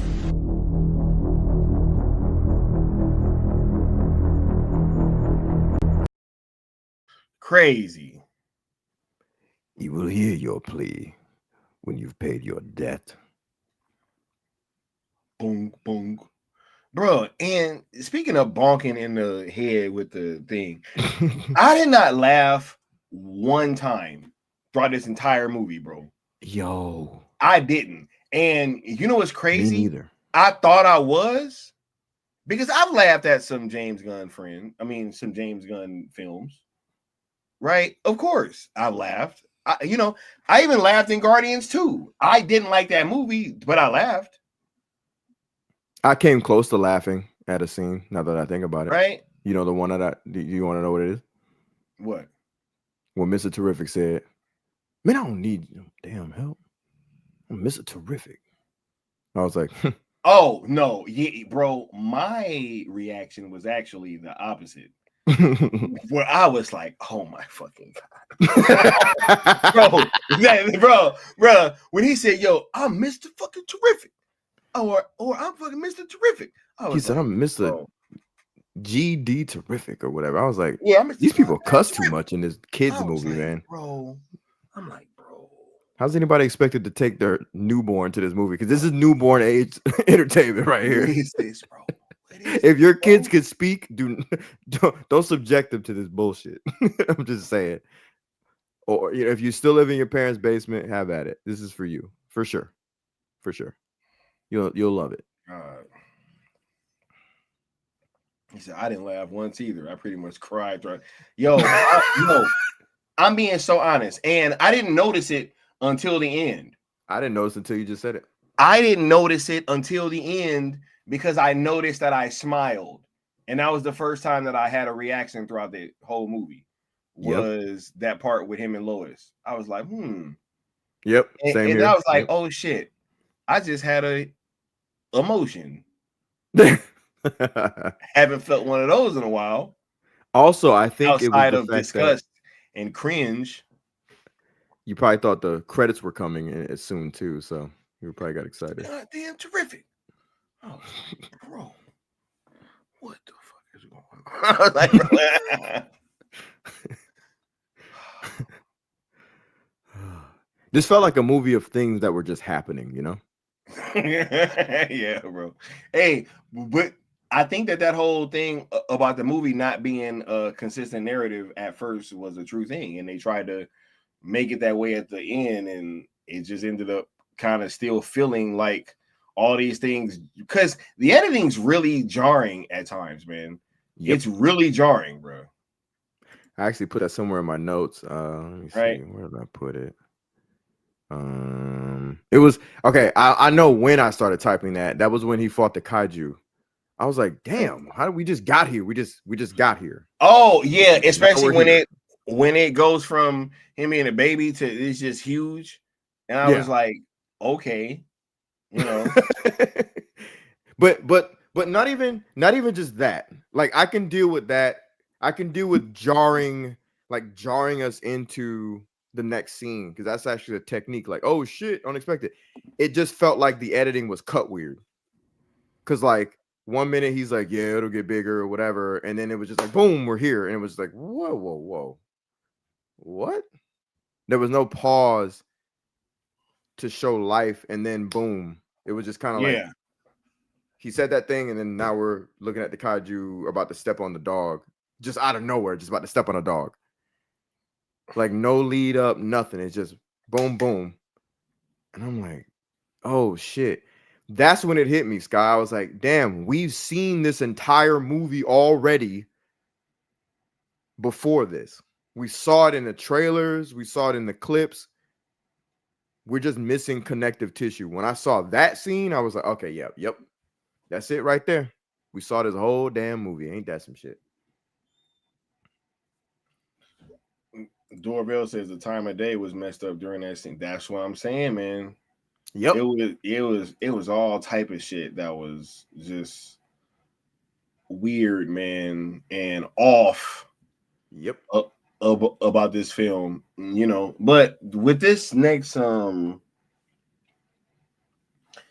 chapter, so to speak, I want to kind of fit a few things in here, right? Because this thing is called Pocket Universes and Pixelated Rivers, right? Because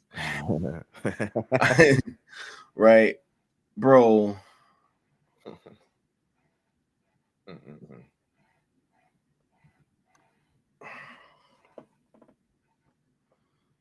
How silly is this movie, bro? And here we can talk about like the Justice Gang and all that stuff too.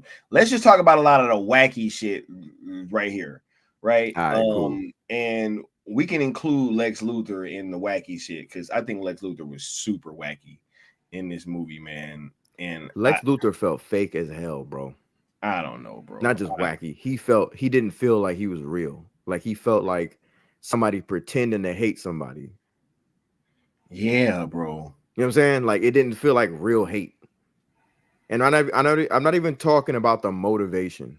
Like I'm not excusing the motivation, but sometimes you can hear whack ass motivation, and then like someone's delivery of lines and their performance can elevate the material. Like you're like, oh, that was a weak ass reason to hate a character, but I get it. Because generally speaking, Lex hating a motherfucker is always weak. Like, oh, it's because he's gonna set humanity back 1,000 years because he's always helping people. All right, cool, man. You're just an asshole, and you're narcissistic, and you're a sociopath. So you hate somebody who is, you know, close to morally amazing, right? You're a dick. But if performed correctly, it's like, damn, that could be philosophical and deep. Man, look. What happened? We're gonna get into that question that I asked you later. Nah, but bro, we're gonna get into that question because 1A. There 1B, is a 2, 3.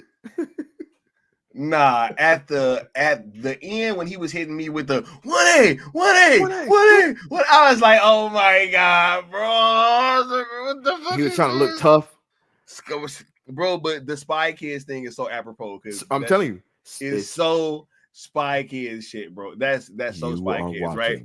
Spy Kids, brought to you by James Gunn, DC. But it's like, bro, that question that I asked you that we said that we was going to discuss on the stream, right? I forget the question. What was it again? I don't want to spoil it, but okay, gotcha. It's like I don't know if I blame these people, bro. Remember the actors? Yeah, and we'll get in, right because I was like, yeah, no, I don't. I don't necessarily blame them per se. I do and I don't. Because on one hand, man, I'm like, you still got to show up and act, right? On the other hand, they weren't given much to do. What happened? No, I'm just laughing because bro, they weren't given anything, bro. They weren't, bro. Like anything, bro. This shit was written by AI, bro. I refuse to believe that this fucking. That's how remember he said he finally cracked Superman. Yeah, that's bro. probably what he meant. He fed it to Grok or he fed it to Chat GPT. Grok wasn't in existence back then. I don't think it was probably Chat GPT. Not for us. Bro. Not for us. Oh yeah. Right. Yeah. He had Grok. You know what I mean? But nah, yeah, he definitely fed this shit to AI, bro. This shit seemed like Chat GPT shit, bro. There's no way, dog. There's no way. Right? And we're gonna get into it, but it's like I don't know if I completely blame the dude, bro. Nicholas Holt, that is. Right? But man, the Bell Rev said you about to watch that shit, Bell? Bell. hey, go hey, look, right? Nah, this shit crazy, man. But bro, the pocket universe is, but I know Bell got to talk about it for her channel. So hey, good popping in, Bell. Good to see you. Right. What's up with the pocket universes, bro? Like, how is she? How deep you trying to go on that one, bro? You just go in. Not too much, no. No. Yeah. I feel you because we keeping it centralized to the to the review. I feel you. Yeah. All right, cool. All right, so this just goes back to what I was saying about the message that was left from the parents, right? You have all this technology floating around the DC universe. Like Lex is able to go into a pocket dimension, for crying out loud, and he can't fix the message on his parents, Kryptonian message that he sent, right? Now, keep that in mind of not being able to do certain things, right? We have Lex doing overkill on shit like pocket dimensions, Superman underperforming when it comes to tech, and then we got Lex overkilling again when it comes to these damn monkeys. That was crazy, bro. Remember when I pointed out to you, I said, yo, bro, I'm like, so he got a legion of monkeys to create a hashtag or whatever. He said when they could have just hired some motherfuckers when there's actual humans that do that type of shit. You heard what Scott said? I'm telling this man, I'm like, this motherfucker, he spent all this money in tech to create mutant monkeys or whatever to type up hashtags to piss off Superman when they already do this shit in real life. It's called bot farms. There was a white chick who let the cat out the bag a couple of years ago in a video. She says she's in charge of 100 accounts. Then those 100 accounts go to an AI that's been pre-programmed to make them mimic human beings. But Lex had to do spy kids, bro. This is ridiculous. Oh my god, bro. And then just the whole pocket universe thing was oh my god. And then he had everybody he ain't like locked up there. Look, I ain't even tripping about shit like that. But go ahead. No, I'm not either, but it just goes to show the mental state of everybody in the movie, bro. like Lex Luthor's locking up his ex-girlfriends, bro. Superman's yelling at his current girlfriends and getting dumped. They got dumped. Like Superman daddy and mama talking about harems. What the hell is going on here, bro? What is this? He said journey to the center of Metropolis. I'm dead. Hey, that's what it kind of felt like. Yo, what's crazy is, you just touched on something, bro, because like it shows you who wrote this shit and who directed this shit. It has to filter through that brain. You know what I'm saying? It's like I don't understand why there's so much instability in a man's life where there should be stability. Like, I don't get it. This isn't like, I don't even, can the chat please help me out? Find a character that is what we're describing, because this isn't Superman, dude. This isn't Superman. I can't even describe it. Superman, I'm not saying Superman should be perfect, but he should have to, there should be problems that he should struggle to overcome, but it has to come in the face of a man who is still growing into greater manhood, not a boy who's still struggling to figure out what manhood is. What is it? I hated Superman Lois interview in the beginning. She literally called out Superman for pouting. That's not very sweet. I know. And she said he does it all the time. Integrity. You remember Yeah, that? she said you do that all. She's like, yeah, you actually kind of do that all the time. I was like, what the hell? She said, oh, wait, no. I think I wrote this in my notes. She said She was even shocked that he was going to let her interview him. Yeah, like, oh shit, the lame ass dude who always avoids confrontation. What did she say? She said, He said, and it's the third year for Superman, mind you. Facts, bro. Calls himself Superman, but he's not actually Superman. It's like Superman doesn't. Did I write it down? But basically, I remember thinking to myself, because she said, great, here you go again. You do this all the time. You get upset and you just walk away. What? Oh, yeah, bro. And he didn't deny it. He tried to justify it. He said, you have everything you need. You got enough information, got enough footage. Yep. What a bitch, bro. It's crazy, bro. Zor-El, excuse me. Is that her name, Kara Zor-El? Yeah, Kara. To quote Kara, hey, what a bitch. If you he said, I understand why she called him a bitch. I do, bro. She might have been the realest character in the movie, matter of fact. Yeah. Oh my god. Thanks for watching bro. my dog, bitch. What? I was like, but in hindsight, it makes sense. Oh my god, bro. Pocket universes and pixel, bro. The pixelated river part, bro. I was like, this is this same Guardians 2 bullshit, bro. Bro, this was the Pac-Man moment. Yes, bro. This was the Pac-Man moment, bro. This was this motherfucker turning into Pac-Man. I'm like, bro, are we really having pixelated rivers? Crazy.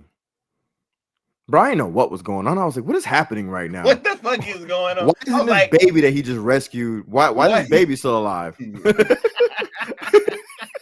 I didn't want the baby to go out, but I'm saying, like, what happened? That baby came out of human mother? Yes.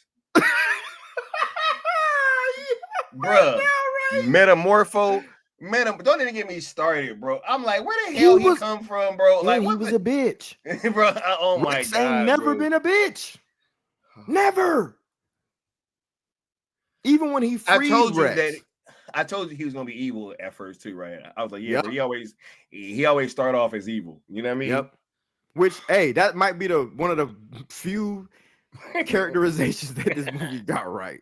That and maybe Lois. No. Maybe. Not Metamorpho as a whole, but just that he started just off that bad. one start off bad. Yep, that's it. Everything else about Metamorpho, like I can understand him being the way he was, being locked up and the whole child thing. I get that. He's like, I don't know what to do. Woo.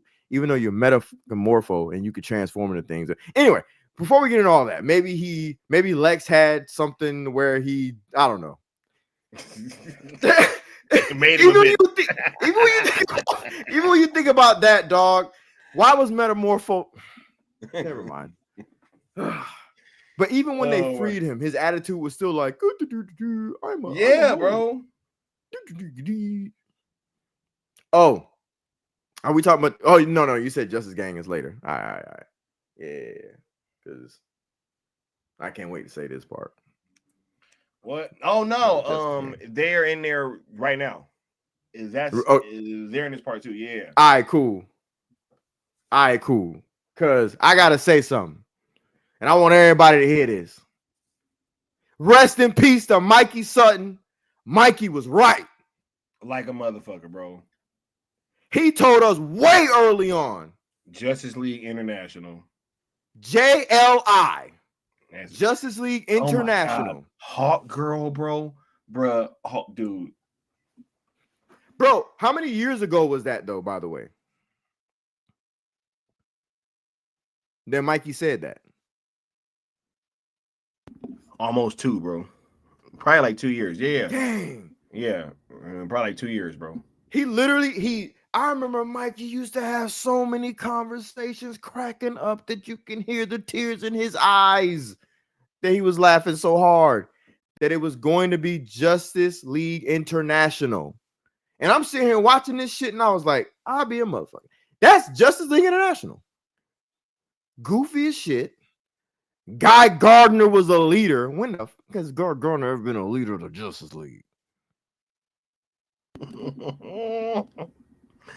Oh my! He said they the hot girl, bro. Hot girl, bro. I don't even want to get started. Bro. I don't even want to get started, in bro. the hallway, and it looked like a bad Sam Raimi imitation.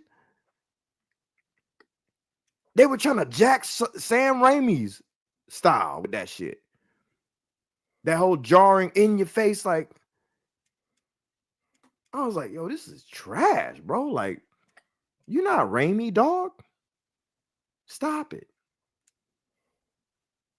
Stop. No, you're not. Stop.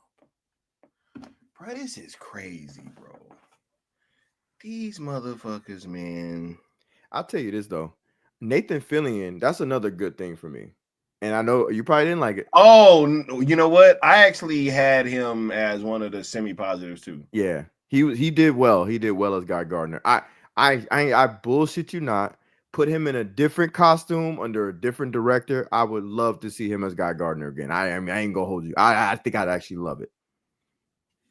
I'm not gonna lie. That motherfucker played Guy Gardner. Every time he was in a scene, I was not annoyed. I was like, that's Guy Gardner. That's Guy Gardner. I was like, damn, that's Guy right there. If he had better shit to do, cool. I'd have been all in. Yeah, bro. Yeah. But he did well as Guy Gardner. Fucking pocket universes, man. Mr. Terrific, bro. Oh my god, bro. Dude. That damn hair was distracting. Bro, the hair, bro. The attitude. Man. Homie was the comic. Yeah, man. It's 2025, but I sound like almost 25. I think it was earlier. Somebody said he sounded like Robert Downey Jr. in Tropic Thunder. He would. And I was like, damn, he did. He's the dude playing the terrific dude playing the other dude. He's the dude playing the dude that's playing another dude in the dude's movie. I'm the dude playing the other. Mr. Terrific. Mr. Goddamn Terrific, man. Crazy, bruh. Man, look. Man, oh, speaking of the pocket universe, that might have been the most annoyed I had ever been with Krypto. I wanted Krypto to die. I did. I don't care. I was like, this dog's annoying as shit. I'm good. I'm good on this dog. When he was chasing the T-Sphere, I was like, bro, what are we doing? Bro, when he said, Krypto, get the toy. Bro, I legit, bro. I said this shit earlier on. I was like, the toy collector. I'm like, bro, you know when you like, I was like, you know when. I was like, you know when like them trauma victims, bro, they come and they bring them like a blanket and like something to drink, bro. And I was like, bro, that's how I felt, bro. You were like, give me my blanket, bro. I was like, bro, if I had pearls, I'd have clutched them, bro. like for sure, bro. I'd have clutched my pearls. I was like, bro, what the Krypto, get the toy. Almost sound like some get the gimp type shit, bro. I'm like, yo, I'm done, bro. Because when you know about the toy collector, it's like, bro, I don't want Krypto to get the toy, bro. Like, what toy we talking about? Like, where is it coming from? Where is it going? You know what I mean? Like, what, bro? Where did it come from? You know what I mean? I don't know why you just made me think of this. Probably because of the weirdness. But when he caught the kid in that scene, yeah, bro. So look, but I wasn't even really gonna get deep into that. I'm not saying we don't have to, but I'm saying like it made me think like all the so-called scenes that so-called look cool in the trailers didn't really have a big payoff. Like when he caught Chick and rescued a little girl, right? Yeah. Right after that, he said, "Guys, be careful." Nothing really felt important. What he said? Lex has to explain everything right as it's happening. He breaks into the fortress and explains why he's there. The clone unmasked, and Luther explains how he was created. It felt like a bad cartoon. Spy Kids. Bruh, the Spy Kids shit is so true. Spy Kids. He literally did, bro. He walks through. And Oh he's just my like, god, bro. Oh, another thing. When he's walking, oh my god, bro. I already know what you're gonna say. Yep. And all the shit spraying around everywhere and shit. And then it goes like right past him, and I was like, shit went past his, he didn't even blink. I'm like, bro. The world around them felt so weightless, non-threatening. It felt like a damn cartoon, a video game. It just felt like not CGI. It felt like virtual reality.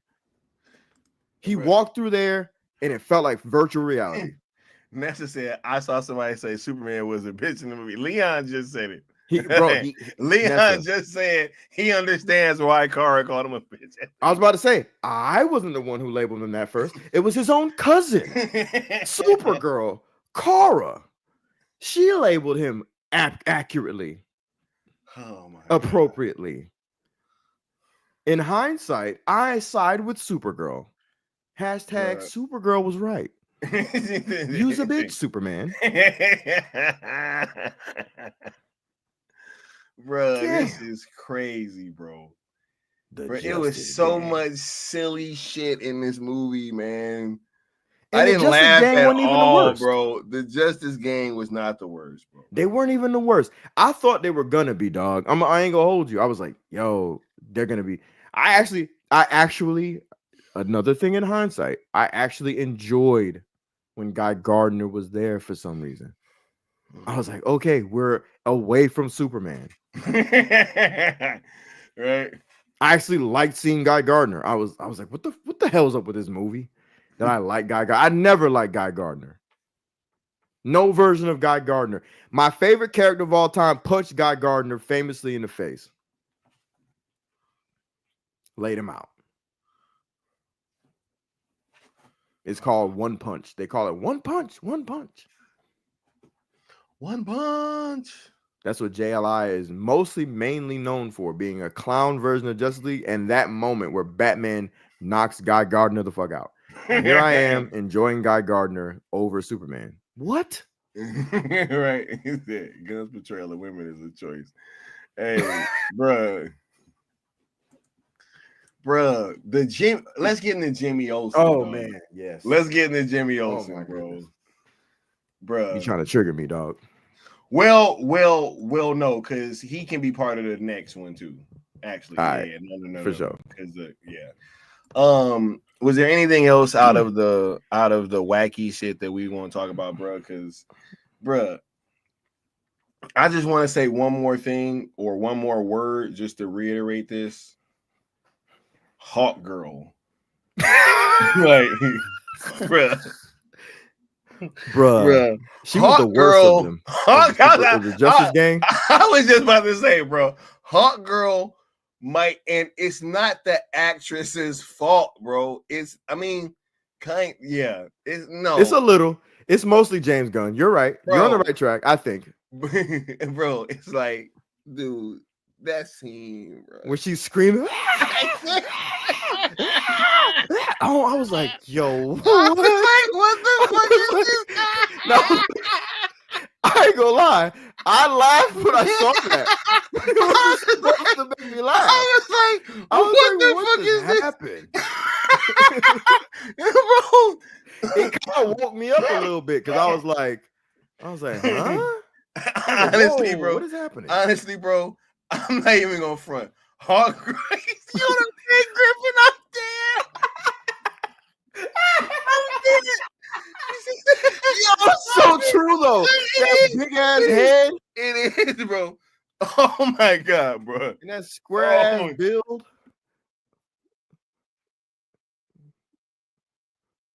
Man, it was certain things she was saying where I wasn't even picking up what she was saying, bro. I was like, man, just get the chick off the screen, cuz. I'm gonna say this, bro.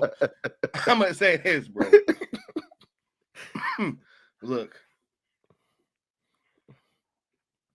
Hawk Girl might have the worst on-screen representation of her powers. In a fucking movie I've ever seen. Oh shit! Yo, this is no cap. This is no cap. Oh my god! Yo. She. I was like, what the fuck is this? I can't even Hey, do you have a picture of her? I don't Oh wanna my do it, god, bro. we I gotta don't want to find do it, one. bro. No, we gotta show them a picture of this chick. A picture of Where her she's screaming. screaming. Oh my god! Just bro. the picture alone. Oh my god. Oh my You about god. to find one? I'm gonna try, bro. Just I'm gonna hold it down for a little second. bit. But bro, why he does that, man? I can't remember the exact nature of the scene. I think it was they were. What were they doing? Rescuing? I don't fucking remember. And she just started. She was like flying down a hallway or something. And she just. I was like, what? And then the angles. I'm telling you, it was a bad ripoff of Sam Raimi's techniques, man.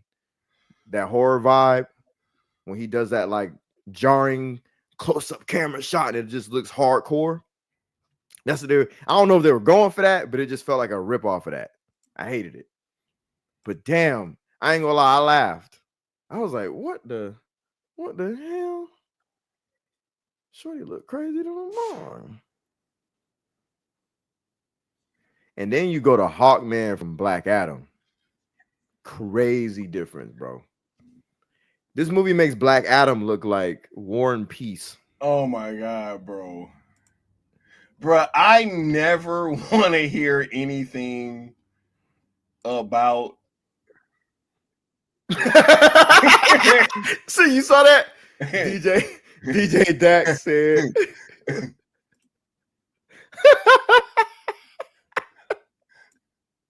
Jimmy also was a OF content. Basically, bro.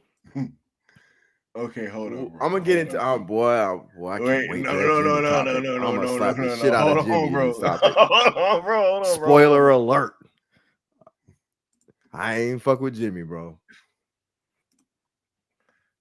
Oh God, I just thought of something. Hey, never mind. Oh, shit. We got a clip. Here we go. Look at this fake ass CW looking shit. Oh my god, bro. Look at this shit. This shit was crazy, bro. This scene. Look at this shit.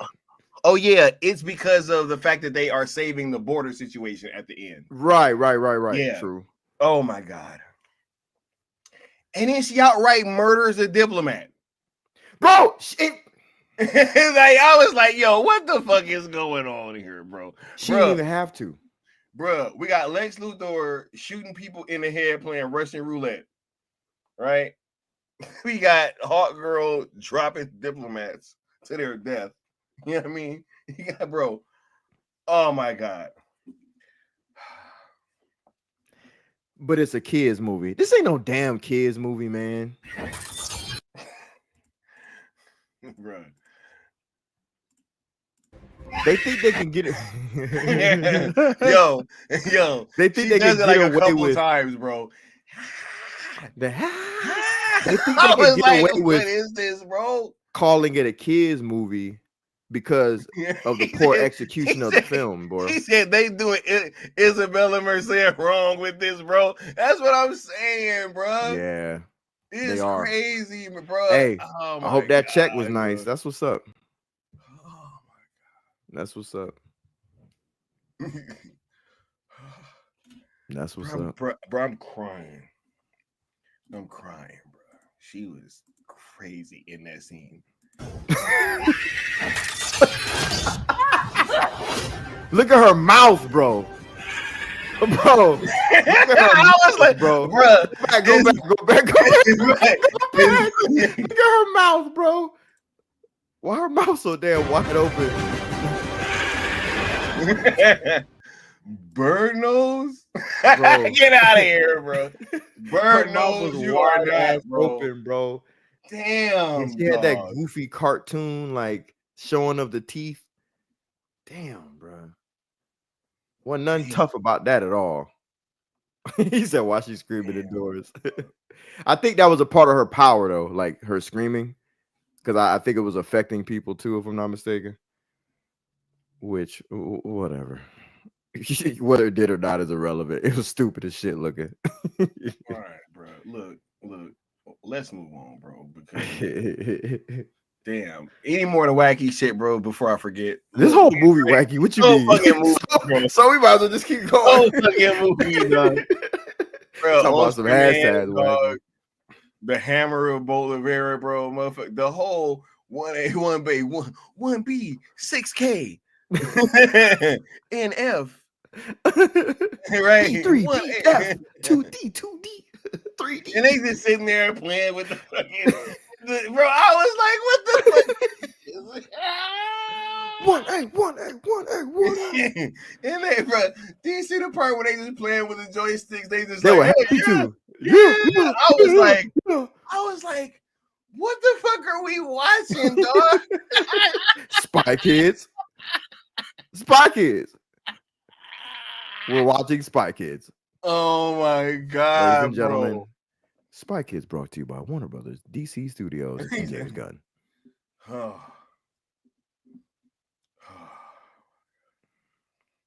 Bruh, These motherfuckers made Spy Kids, bro.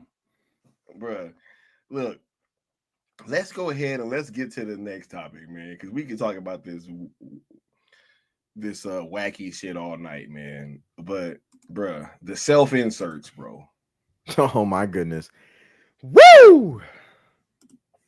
Lord have mercy. You know what? Let's start with Jimmy, bro. I just had an epiphany, Sky. What? I don't think either of us have said this yet. What? Jimmy, James, Jimmy, James, Jimmy Olsen, James Gunn, Jimmy Gunn, Jimmy Olsen, Jimmy Gunn, James Olsen. James Gunn inserted himself as Jimmy effing Olsen. Oh my god. Jimmy. It was right there the whole time. It just hit me. I was like, oh my God, I can't wait to talk about this James Olsen shit. This Jimmy Olsen shit. Bro, he sat in a chair. He was just chilling. Just chilling. And two women who were attractive looked in his general direction and said, oh my God, he's so fine. And I'm not a hater, but I was like, what did he do? You skip right over a whole bunch of adults in the room, one being Clark. I'm pretty sure women would like Clark. I don't know. Never mind. He's kind of a bitch. But here's the thing. I was thinking to myself, all right, cool. I can excuse Jimmy Olsen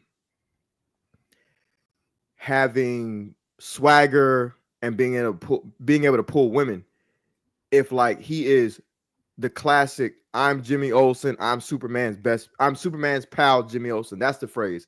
Superman's pal, Jimmy Olsen. Superman's best friend, Jimmy Olsen. So he's using his status as his known pal, because that shit's known in the DC universe. They homies. He's using that status to get girls.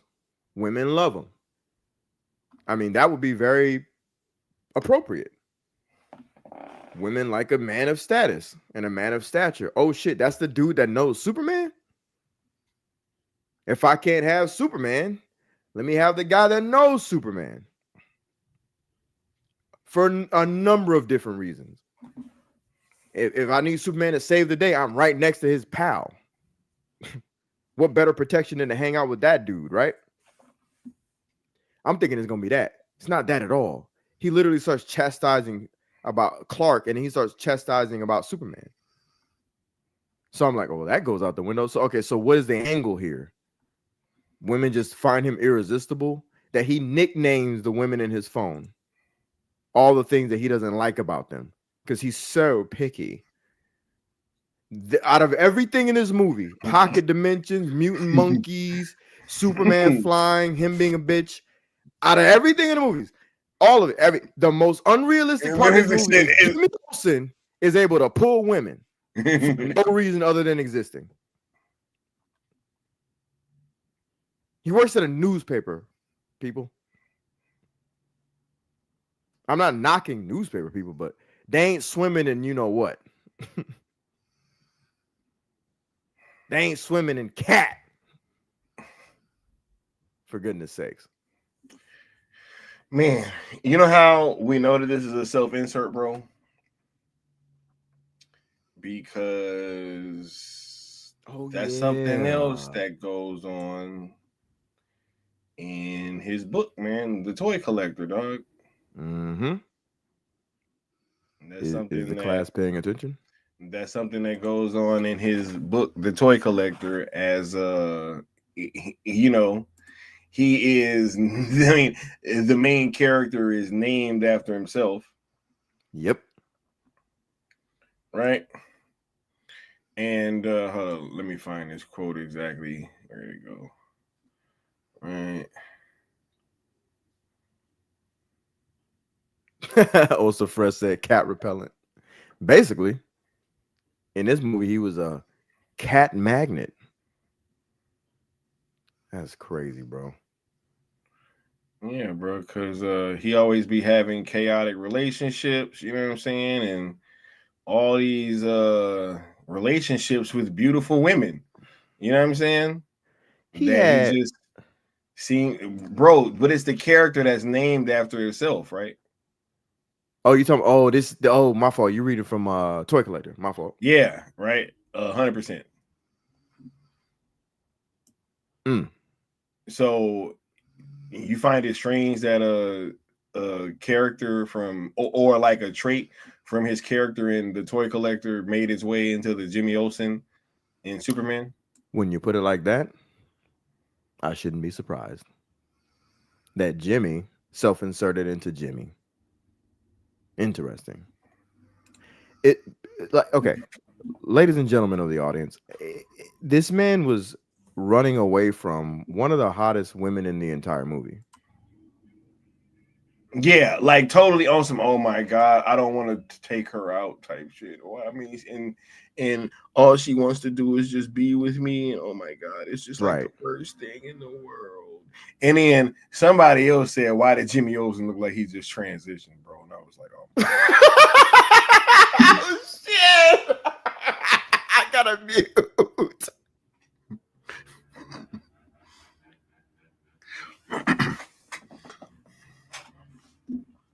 Just crazy. Crazy. Yo.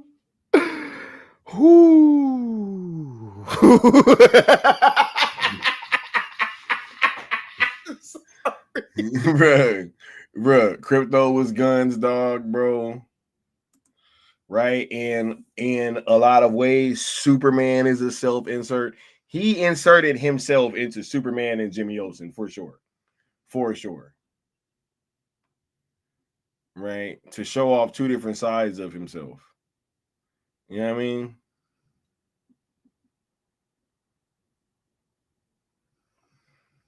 Crazy. Hello? He said, tell me Jimmy Olsen doesn't look like he just transitioned. Come on now. Bro, that's... And they're just running, oh my God, he's so fine. They were literally saying that in the movie. Oh my God, he's so fine.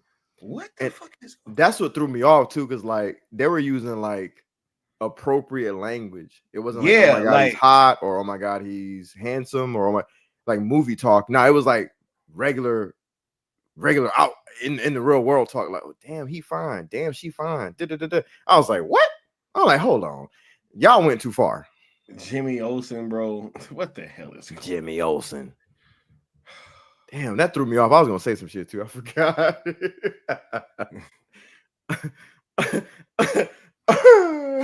Literally started crying. Who said it? Integrity? Yeah, bro. Oh man, I'm telling you, the most unrealistic part of this whole movie is that guy pulling. That's crazy as hell. And look, I couldn't help, bro. I ain't gonna lie. That's what I was gonna say. I felt bad for old girl, man. Yeah, it was weird, right? I was like, hold on, like what? I'm like, what's?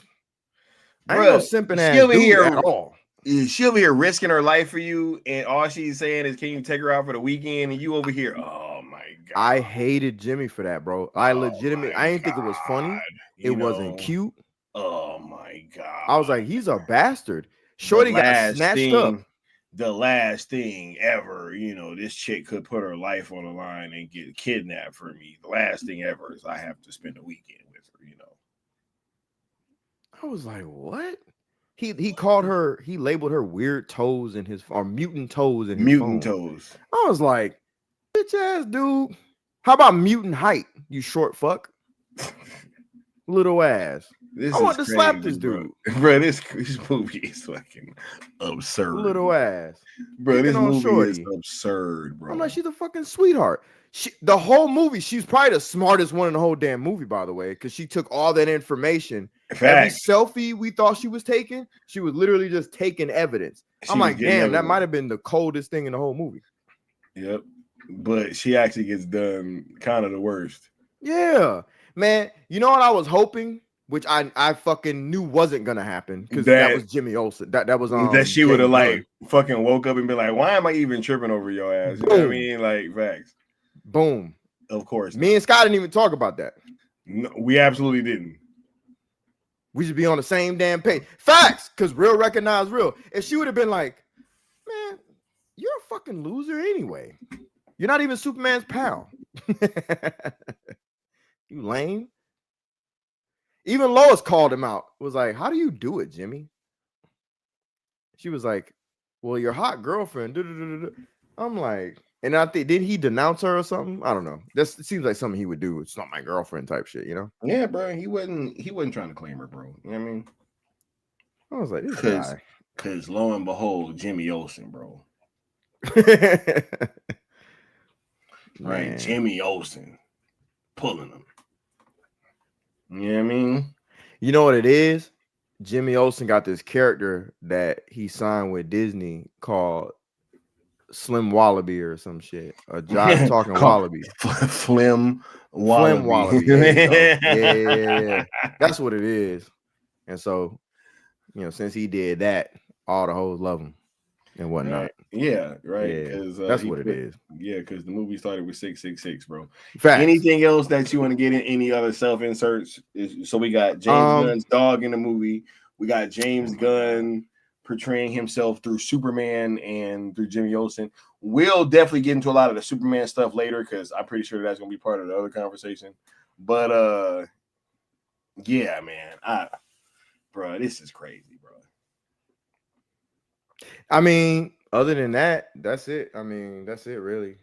And we know he's self-inserted with Superman because he was all kind of flabbergasted about what to do about basic shit. So yeah. Absolutely. Right. Here's it's apropos, bro. Sorry to interrupt. Mm-hmm. He couldn't crack Superman. And in this movie, Superman couldn't crack how to be himself. Anyways, go ahead. Bruh, that whole shit at the end with the apology thing, bro. Wait, what? Say it again. The whole apology angle at the end, and it was like, oh my gosh, see, he really was our hero. We should all apologize. I was like, bro, you fucking kidding? Right. Is this James Gunn saying we should apologize to him, bro? Right. I was like, oh my God. The whole little ending monologue. I have feelings too, I'm human. I was like, bro, are you fucking kidding me, bro? I cry, I scream, I get sad, I talk. And that's what makes me human. Oh my God, bro. Dude, you know what the nickname that I have for Superman was, bro? What? Super Rain Man, bro.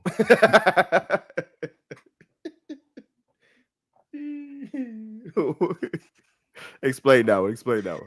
You ever seen Rain Man? Of course. then, bro, then you get no it. explanation needed. You're right. You're right. Just in case the audience didn't know, but you're right. I was like, bro, Right. this old simple Jack ass shit, bro.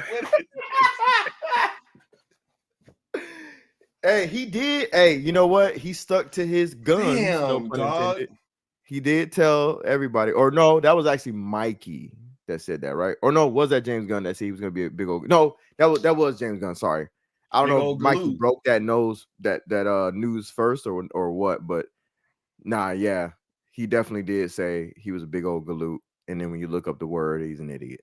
So, oh my god. Idiot, man. With idiot parents, bro.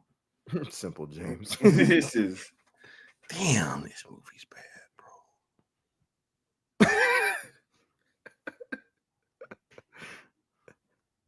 bro. Oh, Soyper, man. Let me ask the question now that we were going to talk about earlier, but we decided to wait. Is there anything that could have been done, bro? Like, because we keep dancing around this, and I think that it really comes into play when we're talking about the performances. Yeah. Right? Like, because there is, bro, like, I'm not gonna lie, most characters, I just hated them in this movie, bro. Yeah. I didn't like Mr. Terrific. I didn't like. Not really. I mean, Guy Gardner was straight. Guy Gardner. Yeah. It was something where at least I don't know. I don't think I liked Guy Gardner until the fucking scene where he went through at the border. Yeah. I literally think that's when I started to like him. I was like, all right, he's cool. I liked him before then, but I see what you're saying because I liked him more when he came in. Then I was like, okay, that's what's up, guy. Yeah, and dude, but the question that I asked you earlier, and we kind of paused on it, was like, all right, we'll kind of talk about that later. Is there anything that could have been done, bro? Like, I don't know if they had anything to work with, bro. This shit is just trash, dog. It's the writing, bro. It's the costumes, man. And that's not the actor's fault, bro. It's not. Right. And like, I don't know, man. Cause I've homie that played Mr. Terrific. I've never seen him in a movie, and I didn't like his performance like this one, bro. I remember that's like never been the case, man. Wasn't he an X-Men? I was about to say when I first took notice to him was when he played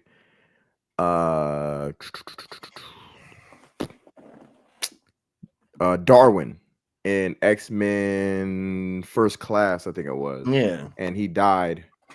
But technically he kind of didn't, because like in the comics he comes back or some shit, but it was just a dope ass death scene. Every time I've seen him, like you're right, he's always been a good actor, solid actor. You believe his performance. And it's interesting because he played a 60s, 70s type character in those movies. And not once did he sound like this dumbass that he did playing Mr. Terrific. This is crazy, bro. This ain't that crazy, something, bro. Job talking black man. You know, I got my afro, you know? I really talk like we really did sound like Robert Downey Jr. in Traffic. He did, bro. He did. That's crazy, bro. Jive talking black man that's getting upset at everything, you know? Everything making me mad because I'm black. What do you mean, you people?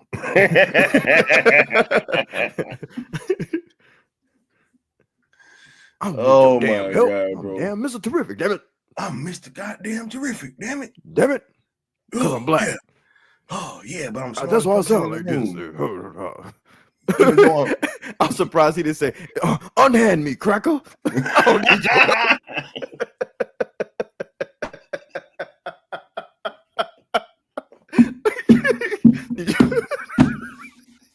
Need your damn help.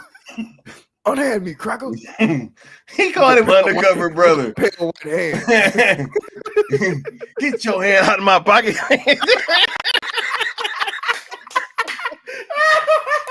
Yo, you better get your hand out of my pocket. This is facts, bro. Damn. Get on my damn nerves, these damn white people.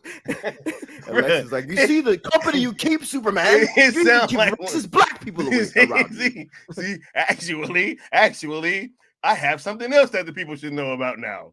Right? He hangs around racist black people.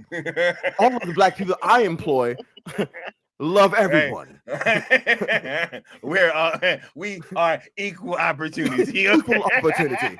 Just ask my employees. Hey, remember the black dude he had with him? Yeah, bro. He was cool. Bro. The one that he had was with Lex. Yeah, right. He deferred to him. He was like, basically looking at him like, hey man, explain to these motherfuckers. He's like, I got you, Lex. Woo, woo, woo, woo. But Superman hang out with jive talking ass racist Negroes. That's almost wearing blackface. I'm like, bro, look, this is honest. I didn't feel that way about the CW version of Mr. Terrific, oh bro. My god. I didn't feel right? like it was blackface. Why does it feel like, bro, this shit feels wrong? It feel weird, don't it? Bro, it feels wrong. When he checked whoever that was, I swear if he would have added crack, it would have been it. It would have been it. I would have fell out. I'd have actually raised the movie up a star. I'd be like, damn, at least they stuck it out. They committed to the act. You know what I'm saying? I'd be like, okay. All right, you know what? I'd be like, James Gunn cooked. Right? But bro, committed to it. Bro, I'm talking, man, look, I'm being honest, bro. When you talk about like from the jive talkingness to the fucking hot girl, bro, I'm not even gonna keep that shit was a trope. Bruh. Look, hot girl shit, I'd be crying. A director, look, I'm not an actor. We got any actors? Look, Nessa's in here, right? Yep. Look, shout right? Nessa, let me ask you something. Right? Sorry to put you on the spot, but it is what it is. You know what I mean? Facts. Now, as an actor, say this line: unhand me, cut out. Get your hand out of my pocket. Right? But no, like, look. As an actor, I can imagine when you are in a film or any type of project, right? You're kind of entrusting yourself with the director, right? That's like right. you are entrusting him with yourself, and like, you're going into this saying like, hey, I'm buying into whatever your vision of this is gonna be, right? Like you're trying to help them, you know, and it's like a collaborative thing, but it's usually, you know, I mean, is it any type of protection that you feel like the filmmaker or the director should feel? Because this shit don't feel protective. Like that hot girl shit, yo, that didn't feel protective. I get what you're saying, because it's like when you shoot okay.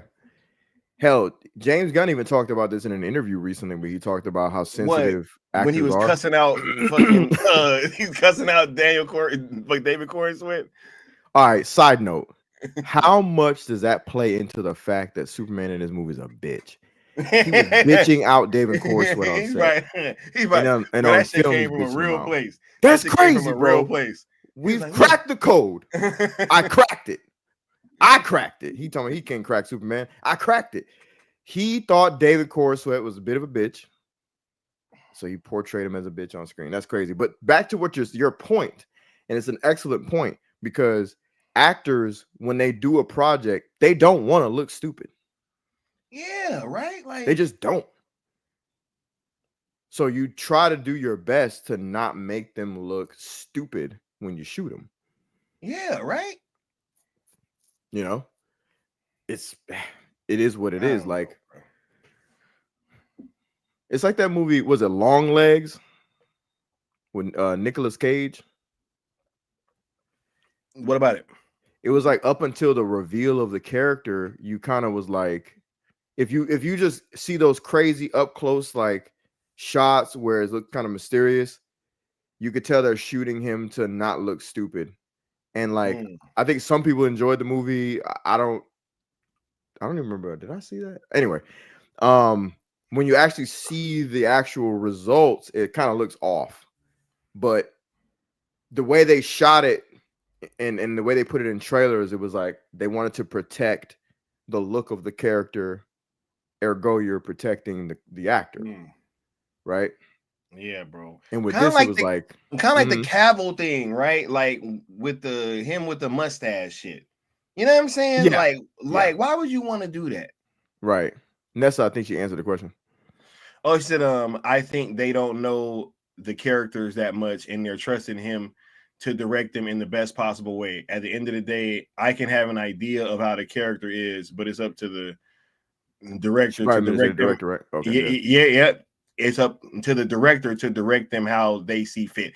Thank you. That's what I'm saying. Thank you for the insight, because that's I'm glad. I didn't even think of that part. I'm glad she was here for that. Yep, absolutely. I didn't even think of that part where Nessa said that as an actor, you're not even too familiar with the character, because from our purview, like I may know what the hell Hawk Girl got going on, but you know, you're not gonna cast me as Hawk Girl. Yeah, right. You know what I'm saying? But and old girl, she probably her whole life wanted to be an actress. She ain't got time to be reading no damn comics. So she come on set, they shove a comic book in her face and say, "Read this," and she's skimming through that shit like, "Okay, cool, I got it."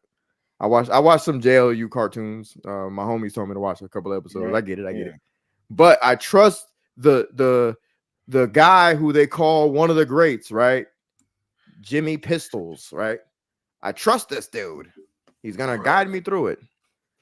And no matter what, she's thinking she's doing correctly, because she has nothing to do. I actually love when Leon was like, "Yo, this movie's not divisive at all." He's like, I did say that before we started shooting. He said, "Bro, this movie's not divisive at all, bro." You know what's funny, bro? She said, and you have to understand, most of the time we don't see the playback.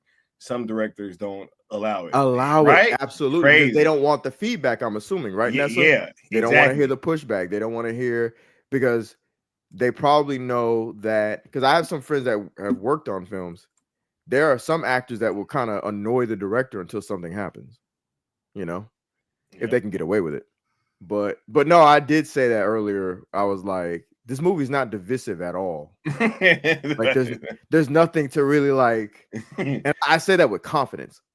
And thank you, Integra. That is great input from Nessa. This isn't divisive at all. Like I don't think this is some like other sort of a film where you have a jousting back and forth. Besides a comic book movie, I want to think of a movie that is divisive, that people went back and forth on for decades. Probably a Kubrick film.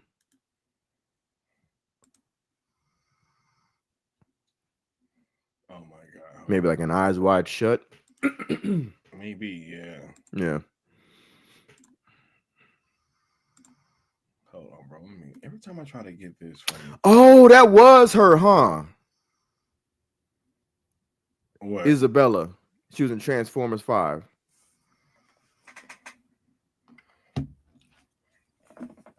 Was she?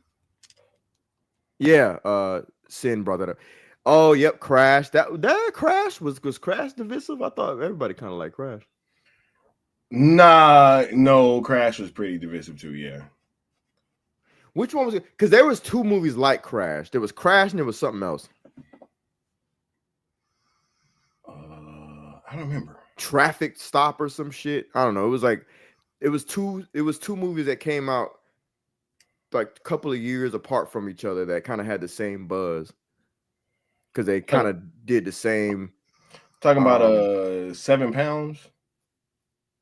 No, that was Will. I'll think of it later, but so Matrix for sure. Yeah. The Matrix trilogy for sure.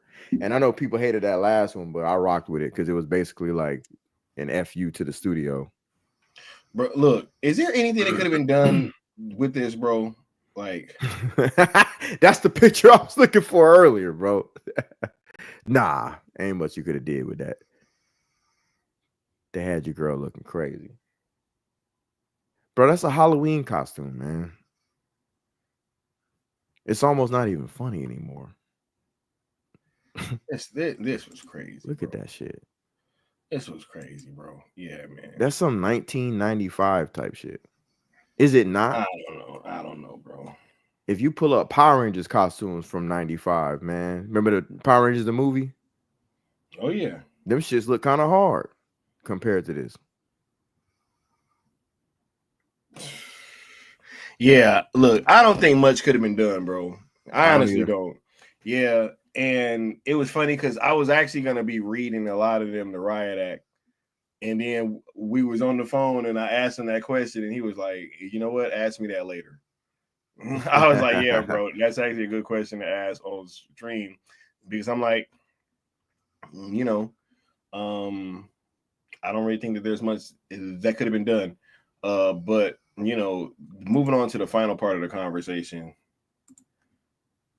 this is when we get to the juicy shit too. I'm sorry, I'm gonna get petty. We live in a world where now Man of Steel is fucking appreciated. Jesse Eisenberg's Lex Luthor is fucking appreciated. You know what I'm saying? Just the entire DCEU aesthetic is now being appreciated. Ain't this crazy, dog? That it literally took people having to see and have this entire dumb shit happen just to come back and see, oh guys, y'all were actually right. And Nessa Noel says one last thing. There are directors that are very collaborative, which I love, which means you have an idea of the character and the director lets you portray the idea and then we'll say, I'm pretty sure that it's going to be continued. But yeah, bro, you want to kind of talk about the wait. I like that, but let's try it this way and see how it goes. Yeah. Yep. Right. Which is where you get multiple shots too from different perspectives, different takes, on different ways. Yeah, for sure. I know Zach is like that, but oh, sorry, what was your question? Your question, you bro, we are full circle now, bro. Where yeah. My fault. bro, Yeah, I literally heard somebody say they should bring back Jesse Eisenberg, and I was like, you gotta be fucking kidding me, bro. Well, I think I know I wrote this down. But I think I might have mentioned this to you, man, that like this movie really makes you appreciate what came before, like even the more. You know what I'm saying? Like, even if you're somebody like one of these bigger channels that doesn't even like the stuff that came out before, said that they like this way better, like way better. So, you know, and my bad chat if y'all sending stuff because I totally have not been paying attention to my phone, but we have come full circle, man. We absolutely have. Give me just a moment.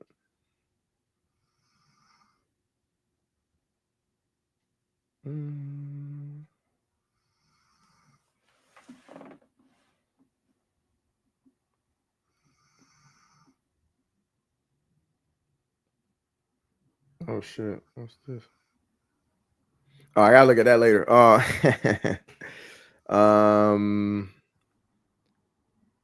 I'll check the chats before the stream to do like a wrap up, but pardon me. But yeah, so yeah, we have come full circle, and at the end of it all, it's like you grow to appreciate. And when I mean everything that came before, I'm not even just talking about, you know,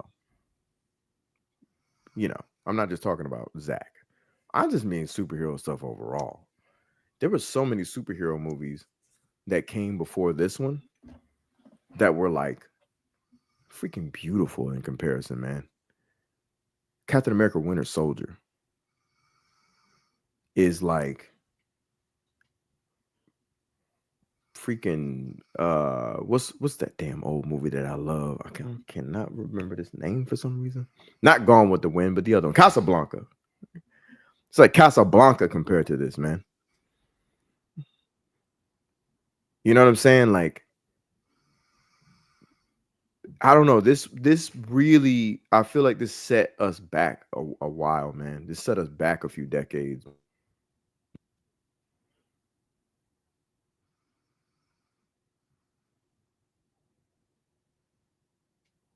Wait, Leon, you still there? 1 second. Hello. You Yeah. hear me right? My Yeah. mic. I keep hitting my thing. After the set us back a few decades, we couldn't really hear you. Yeah. Luckily, I stopped talking. Oh, okay. It set us back a few decades, man. And I'm not saying we can't recover from this. I mean, the obvious choice from here is the obvious choice, right?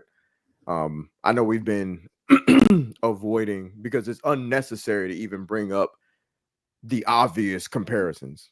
We don't even have to.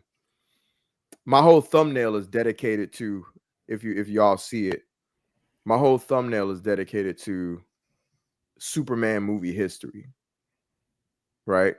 And I posed the question, hope or hopeless? And with the hope, I have Superman sitting around this version of Superman. They're sitting around him. They're having a conversation. They're smiling. The hopeless is this version of Superman on the ground, Krypto barking at him, Cavill Superman hovering above him, and the other ones watching. It's either hope or hopelessness, right? So this isn't even about like a specific iteration. This movie was supposed to carry the torch of the legacy of Superman, period. Not just one, but all.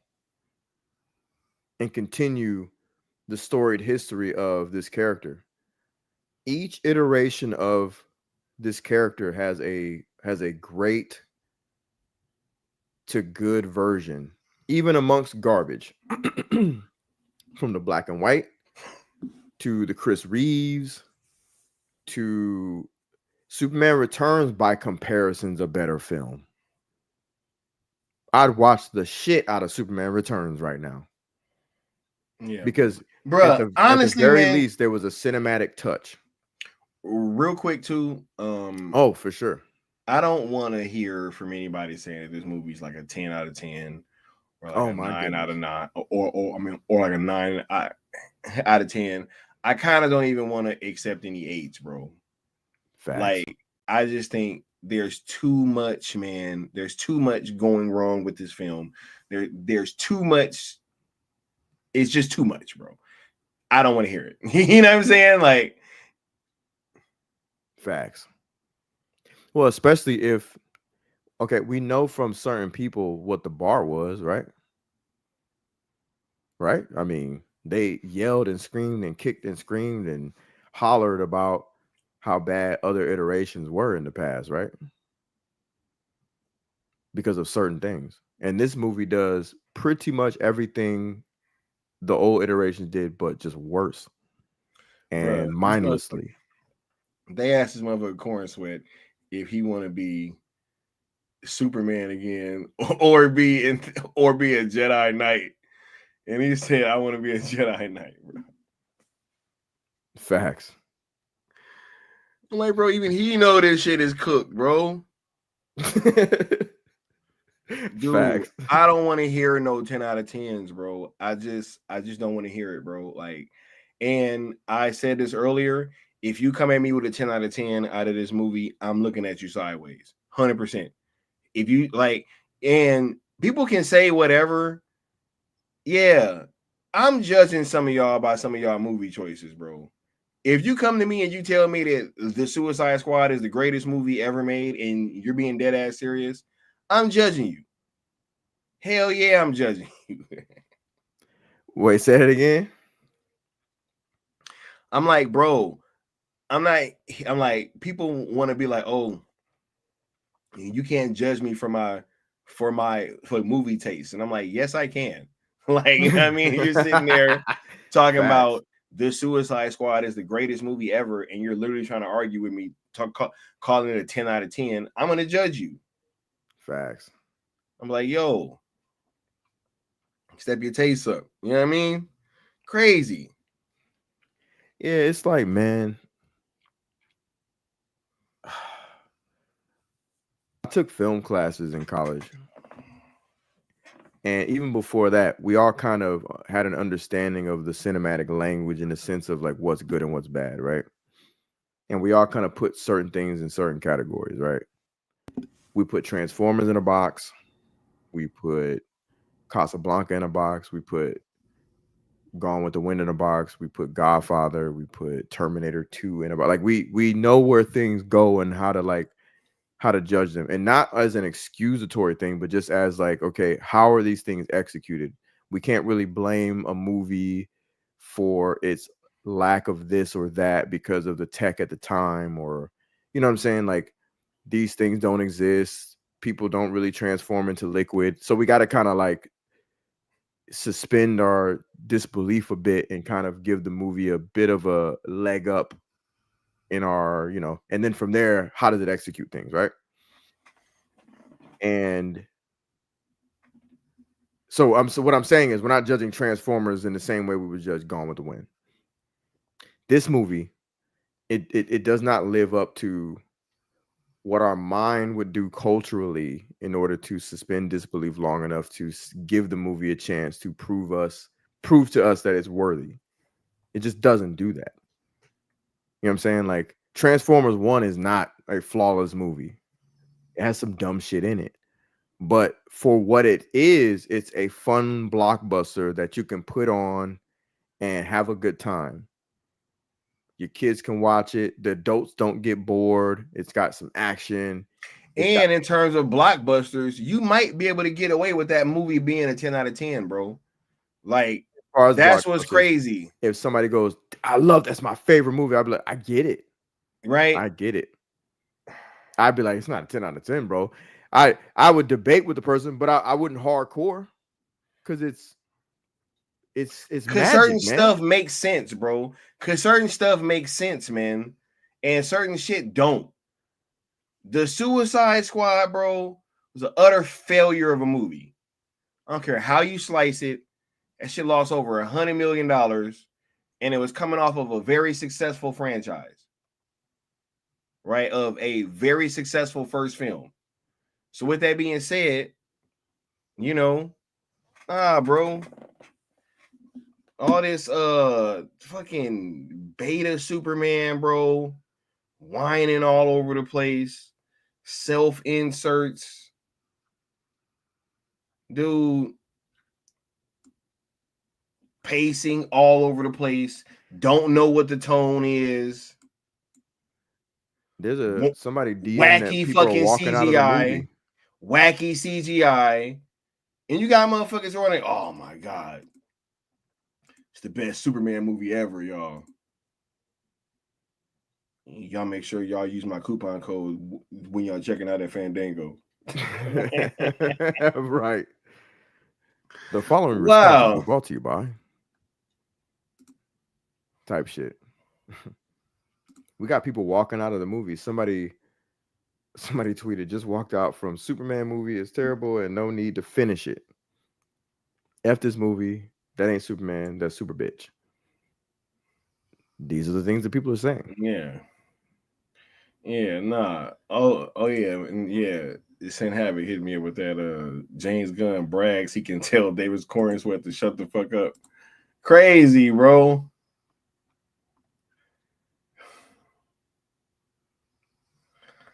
Right. We got the homie Good Austin with the $10 super chat saying, I really enjoy these reviews and streams. Appreciate y'all in the chat. And the chat. I humbly request, ladies and gentlemen, this one's for me, boys. Don't play. Hey, good looking, Austin. Don't play with a wordsmith, Mr. Make Your Words Trip. You know what I mean? Much love, bro. Appreciate you, Brody. Let me go ahead and hook you up with that drop, man. Let me find it real quick. Where'd it go? Here we go.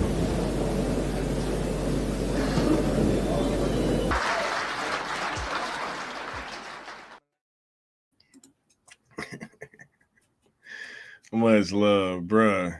And then we got the homie W Necron with the $5 super chat saying these men giving you real reviews, tip them on the way out.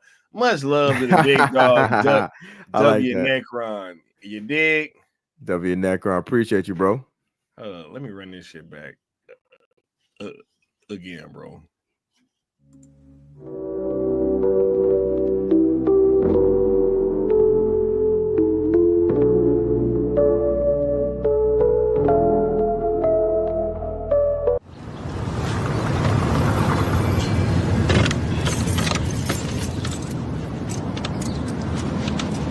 You know, I got all this shit hanging over my head. But you off trying to start a war with our partners. The nigga diss me every time I see him. Acting like he the one in charge and shit. In Compton, he is the one. You lose. Every time you bite with that nigga, and I'm the one that pays for it. And you gonna get off his corners? You gonna leave his people be? Or you the one that's gonna find yourself a new plug? You don't mean that shit? The fuck I don't. I built this shit. Me. Brick by brick. And I'll be damned if I let you tear it down just because you don't like the way another nigga talk.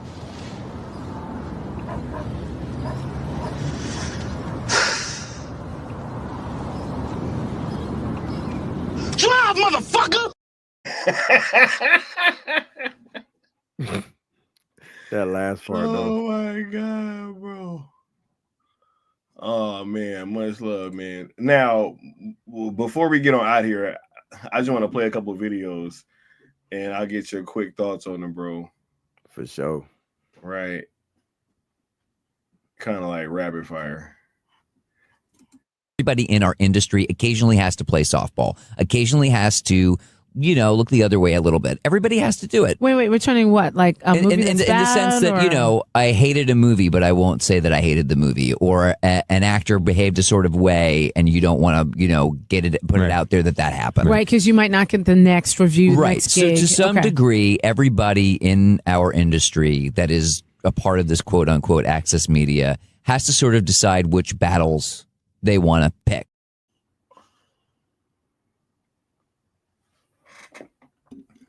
What's your thoughts, bro?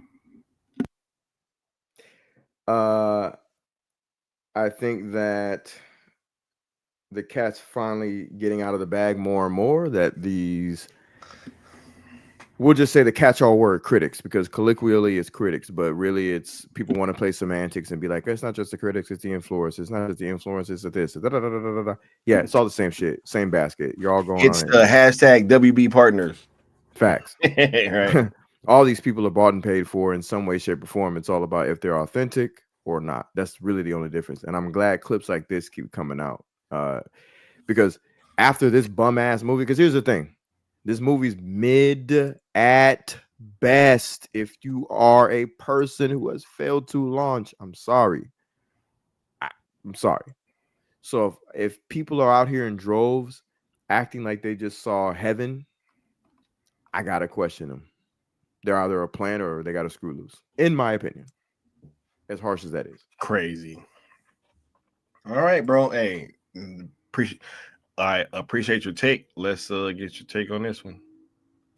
James Gunn is the one, he got rid of Henry Cavill. He said, no more Henry Cavill. We're going to hire this other guy instead. And I can't say I'm happy about that either.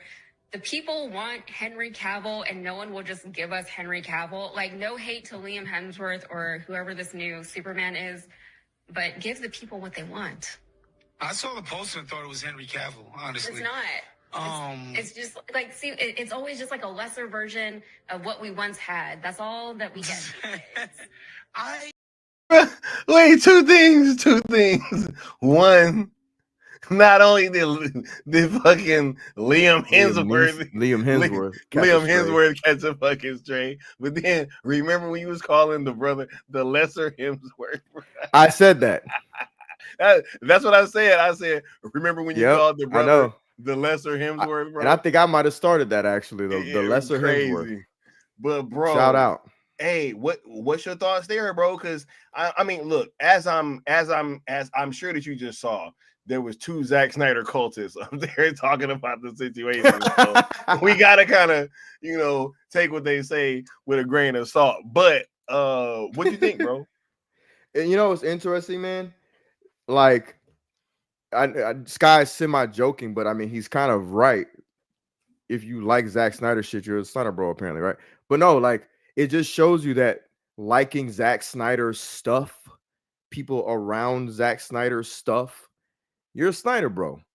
She didn't just happen to run into Henry Cavill in a hallway somewhere, and he's like, "Oh, I do movies." And no, she saw him on screen on Zack Snyder movies, and then she followed his career from there, like everybody else. We either heard about him being cast as Superman or we saw him as Superman. Point blank. I can guarantee you that. Like, I know Chick. I wish I knew Chick, but like, I know Chick. And it just shows you that Zack Snyder and his fandom is more. And I already know you got another clip. I don't know for sure, but I know you're not gonna let me down. I know you got another clip that's gonna hit the nail on the head with what I'm about to say. We're more mainstream than what legacy media, which they are letting that cat out of the bag, but these bots online want to admit. We are the zeitgeist, man. We're the zeitgeist. We are the base audience. And yeah, we could take ownership. We're gonna be the reason why this movie tanks, because without our word of mouth, ain't shit popping. How do you think Aquaman got to $1 billion?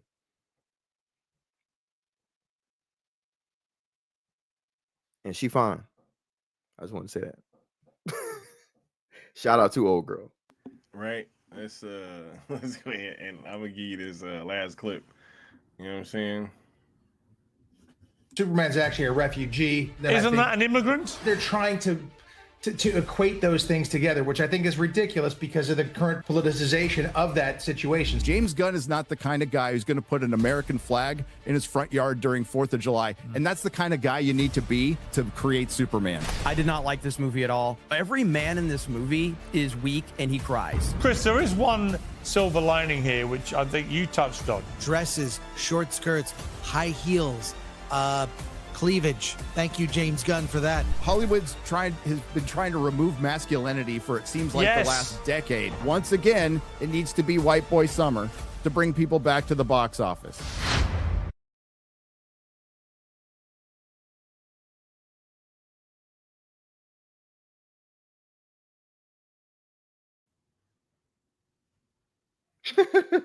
First of all, I can't believe he just said that.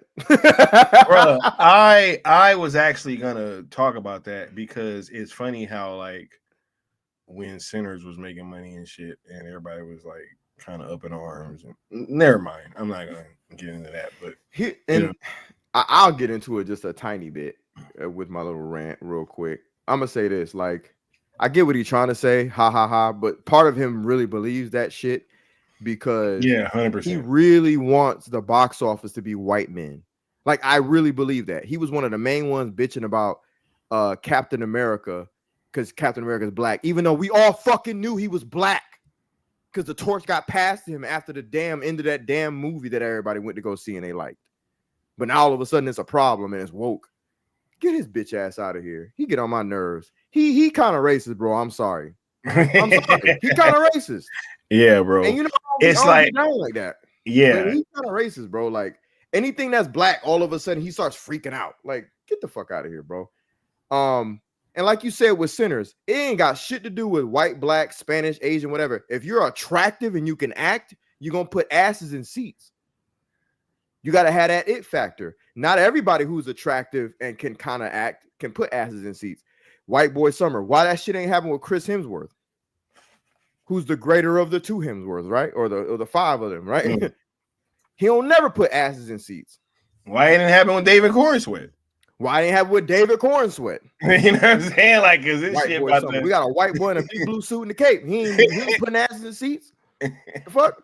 It ain't got nothing to do with that. Neurotic. He need to cut it out with this race shit. Crazy, it's about quality, dog. Crazy, bro. And look, that's where this woke conversation kind of be goofy coming from, and it seems like a lot of this is getting pushed back as being woke if it's just not like all white people. And it's crazy, bro. It's crazy. It's weird. It's like really, you know, when I was hearing that Sinners was woke, bro, right? And I just heard Skip Bayless sitting there talking about how he was sitting there feeling white guilt the whole time he was, or that the movie was trying to project white guilt on him. I'm like, bro, just watch the movie, dog. How you spell Piers Morgan? It's Piers? Yes, I think. Okay, cool.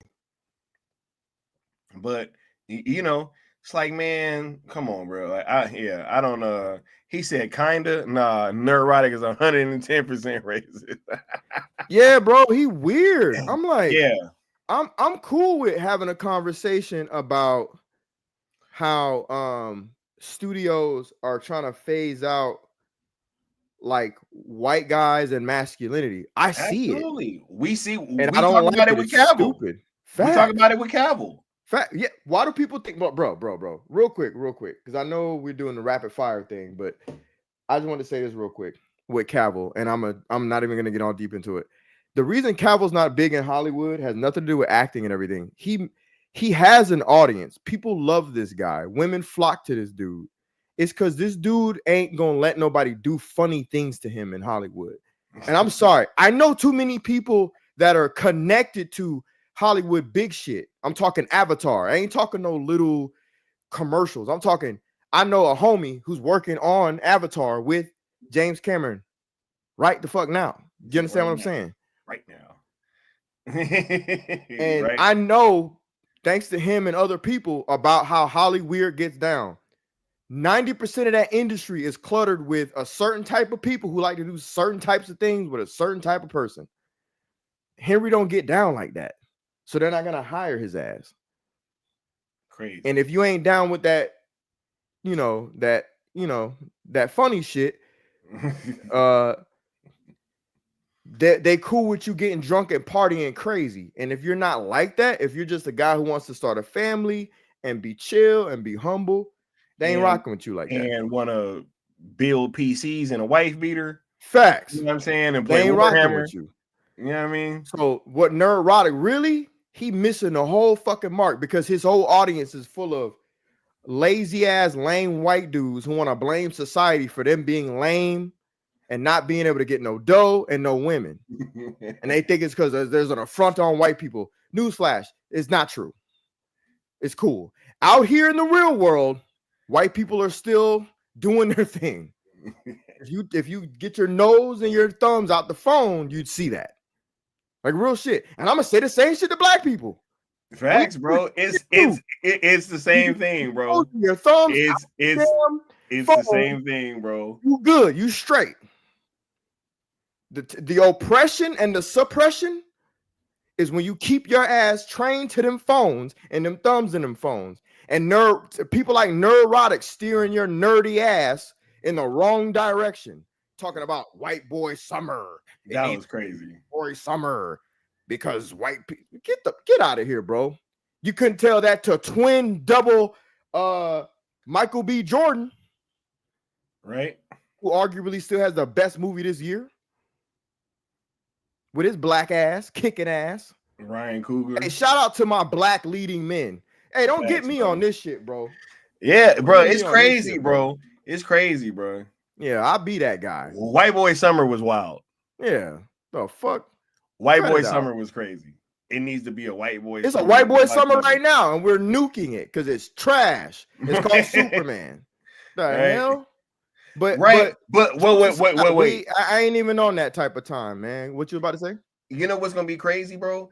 It's some white men in Fantastic Four. They're gonna be mad as fuck if that movie do good. You know what I'm saying? So it's like, it's crazy, bro. It's crazy. It's crazy. Because they don't want Fantastic Four to do good. You know what I mean? Facts. This is wild. This is wild. Shit, lame as hell. Like, bro. Brian coming here talking about stop hating. we've been here streaming for 3 hours. You gonna come in here at the end of the fucking Yeah, I don't even know if they talking about us or what, but hey, whatever, man. Hey, I Go don't back care, to Neurotic and hey, it's cool. Hey, you want to keep us blow that? You want to keep spamming? Cool. Zap. Zap yo dumb ass. Zap.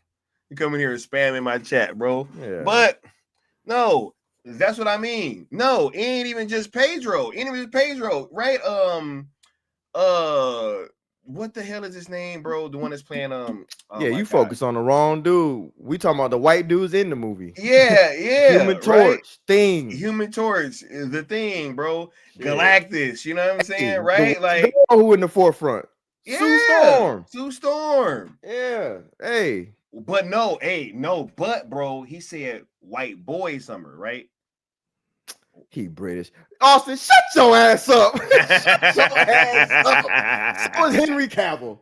Come on, bro. Oh my God. Bro. We not doing this. He British. We not doing this. We not doing this. Joseph Quinn isn't British though, right? I wouldn't give a damn if he was South African. He white. Right. He said he a white dude. He said they made the only American real man a fucking rock. Hey, I don't give a damn. He's the rock. We not doing this neurotic shit. That's some neurotic shit. Austin, we trying to get y'all to not do that. This is some neurotic shit you are right now. We picking on specific shit to try to make a problem out of it. Come on, bro. He said Daniel Craig is Scottish. Yeah, hey, so Daniel Craig don't count now, man, right? He don't, bro. Nah, that's crazy. He don't. We're not doing this, dog. White was. Come on, man. Hey, we had Tom Cruise out in this motherfucker representing with Mission Impossible. I want to hit shit. Yeah, facts, bro. We had Brad Pitt with F1. F1. Come on, facts, bro. I'm gonna need neurotic and people like neurotic. I ain't saying Austin like neurotic. I want people to say that. I'm fucking with Austin right now. That's a homie. But I want neurotic and all his little band of idiots to cut it out. Yes, and that's what the crazy part is. I'm supposed to be cooking on the Superman part of that conversation, but I can't get past the fact that he's trying to make this shit more and woke in the wrong direction. Facts. He's trying to make a race issue out of it. It ain't got shit to do with that. Facts. We talking about a white dude in a Superman suit, and he's crashing out. Talking about a white boy summer. Fuck out of here, God, bro. That's crazy. I better not ever meet neurotic. I'm going the fuck off. I'm representing, dog. I'm tired of motherfuckers like him, dude. And I'm tired of people who are on the Venn diagram that I was talking to you about that I ain't gonna mention that's trying to rock out with them. They trying to inch their way closer. If you are within earshot of what I'm saying, you're trying to inch closer to the neurotic crowd, I got a fucking problem with you. Straight up. Man. Why do you want to be a part of that audience?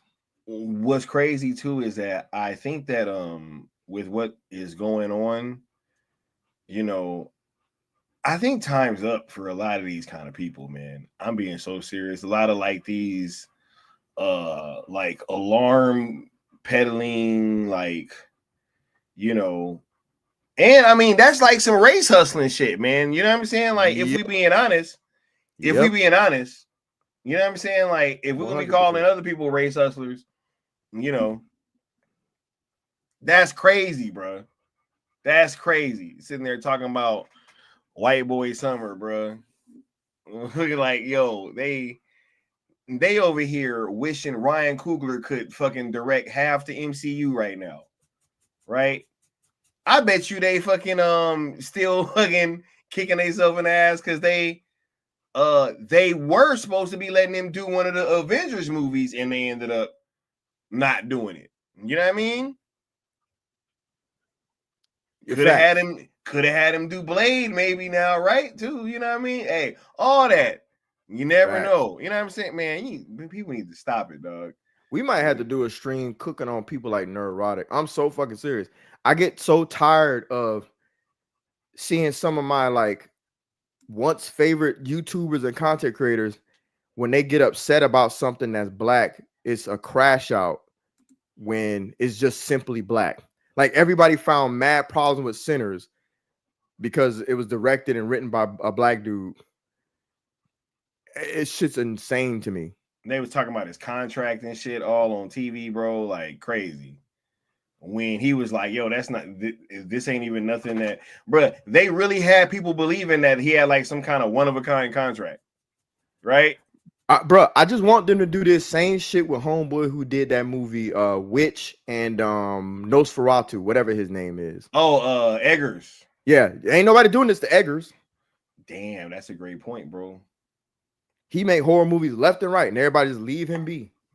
And I don't even think he got the box office to really fuck with Ryan Coogler either. Nope, he fucking not really. doesn't. Nope, of course really. He doesn't. Not really. But let Nerdrotic tell it. It's because he's white and there's oppressed and nobody. Bruh, they let that motherfucker put out a horror movie on Christmas. What you talking about? Crazy. Nosferatu came out on Christmas, dog. Crazy. See what you done did, Nerdrotic? I'm supposed to be cooking what y'all was talking about Superman, but here you go making some shit about race. And then Chris from fucking Film Threat talking about cleavage and shit. Yo, that's a dorky ass dude for saying that. You know who that reminded me of, boy? The good old Viceroy. You know oh my goodness. The Viceroy, bro. Cool, right? Yeah, bro, I'm not, bro. Viceroy, Film Threat, and James Gunny Poo. Very similar to. Shout out to Batman. Yeah. They all homies. That's why he liked it. He was the only one on the panel apparently that liked the movie. Of course he did. I bet, bro. He had that, and I bet you had that t-shirt on, bro. I bet you he had that t-shirt on. Nah, matter of fact, he had his own shit, which I was surprised. You know what's crazy? Oh my God. Shout out to Jeremy. Oh, I know you're talking about when he went to go see it. Yeah, when he went to go see it, bro. I'm talking about it, bro. When they went to go to the movies, dog, they had their uniform on, bro. Facts. You already know. Their uniform on. Marching left to right to that John Williams score. Check it. No pukes to me to the left. No pukes to the right. Shout out to Randy Savage. Shout out to Jeremy from Geeks and Gamers. That might be the first and last time I'll say that, but because he be on some weirdo shit sometimes too. He actually said, I think in that interview, he don't like Zack Snyder and Zack Snyder don't like him. He said, but his movies are better than this one. And he also said he can't stand James Gunn as a person. I was like, are they gonna get into that? Not one of them touched it. I was like, damn, ain't that something? I bet not. He said he don't like James Gunn as a person. But they say it on it. But they say Sky be tripping, right? Sky is the one. Why they don't go to these other people's chat, bro? Do y'all be crashing out in all these other people's chats when they say stuff like that? Did they go on Piers Morgan and say he's a hater? Right, right, bruh. The person that came in here was the Brian Lindsay. You know what I mean? Who came in the chat, right? Saying stop hating, stop hating, stop hating. Did you do that to Piers Morgan video earlier? Crazy. But yeah, that's my thoughts on that last video because I kind of want to do a stream cooking Nerdrotic now because I've been wanting to get that shit on wax for a minute. I'm so tired of that shit, bro.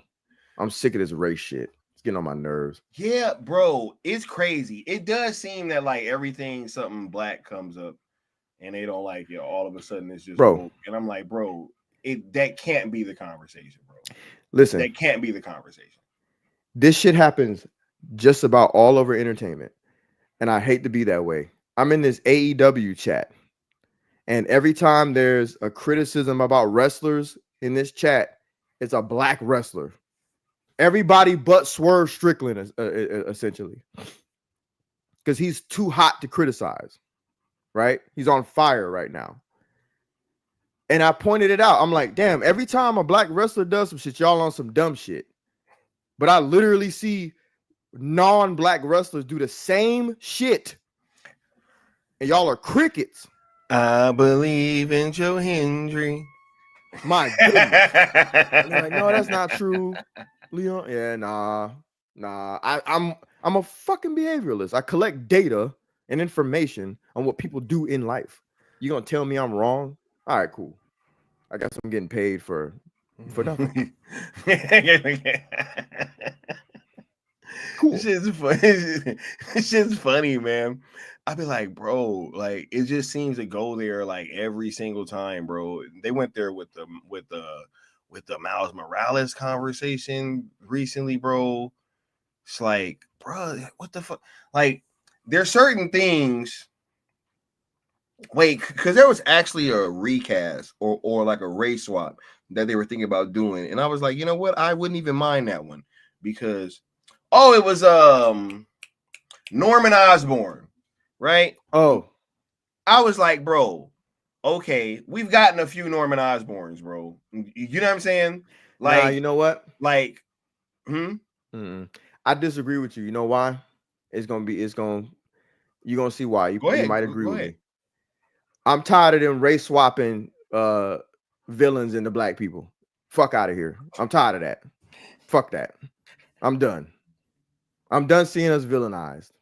Fuck that. See, y'all want a neurotic? I'm gonna give you I forgot, New Geeks version of it. Hey, that's funny, bro. That's funny. Because who else got race swapped into it? We're not doing Denzel or whatchamacallit as Magneto, Denzel. We're not doing this. Yeah. We're not doing the race swapping villains into black people so the white guy can beat his ass so y'all can feel good about yourself on screen. I'm good. Nope. Y'all got Nerdrotic. Y'all got the version of that for black people over here. Kingpin was Kingpin.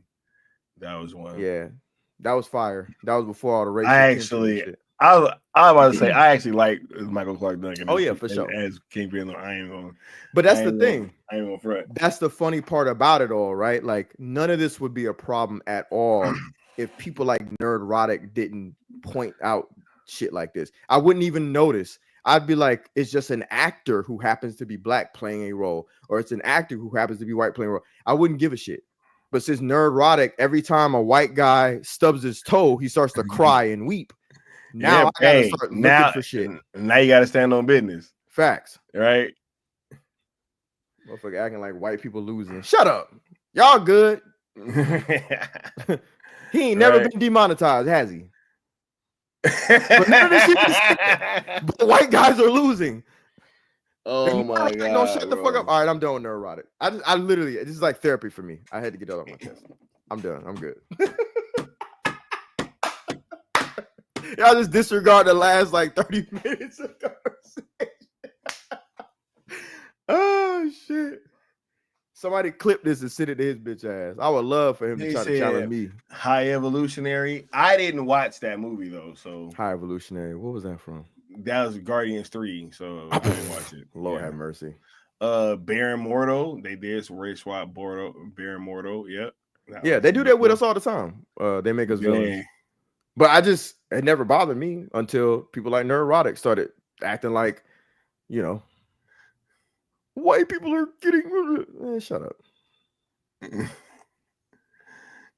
He said, white boy summer, dog. Nah, look, y'all start putting y'all last questions and comments down at the bottom.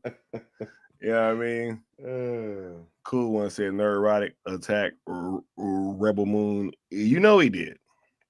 Of course, bro. Yo, none of them even talked about Rebel Moon, or like they barely talked about that shit when like the first trailer came out, and then all of them got really silent, and then when the movie came out, they just bashed the fuck out of it.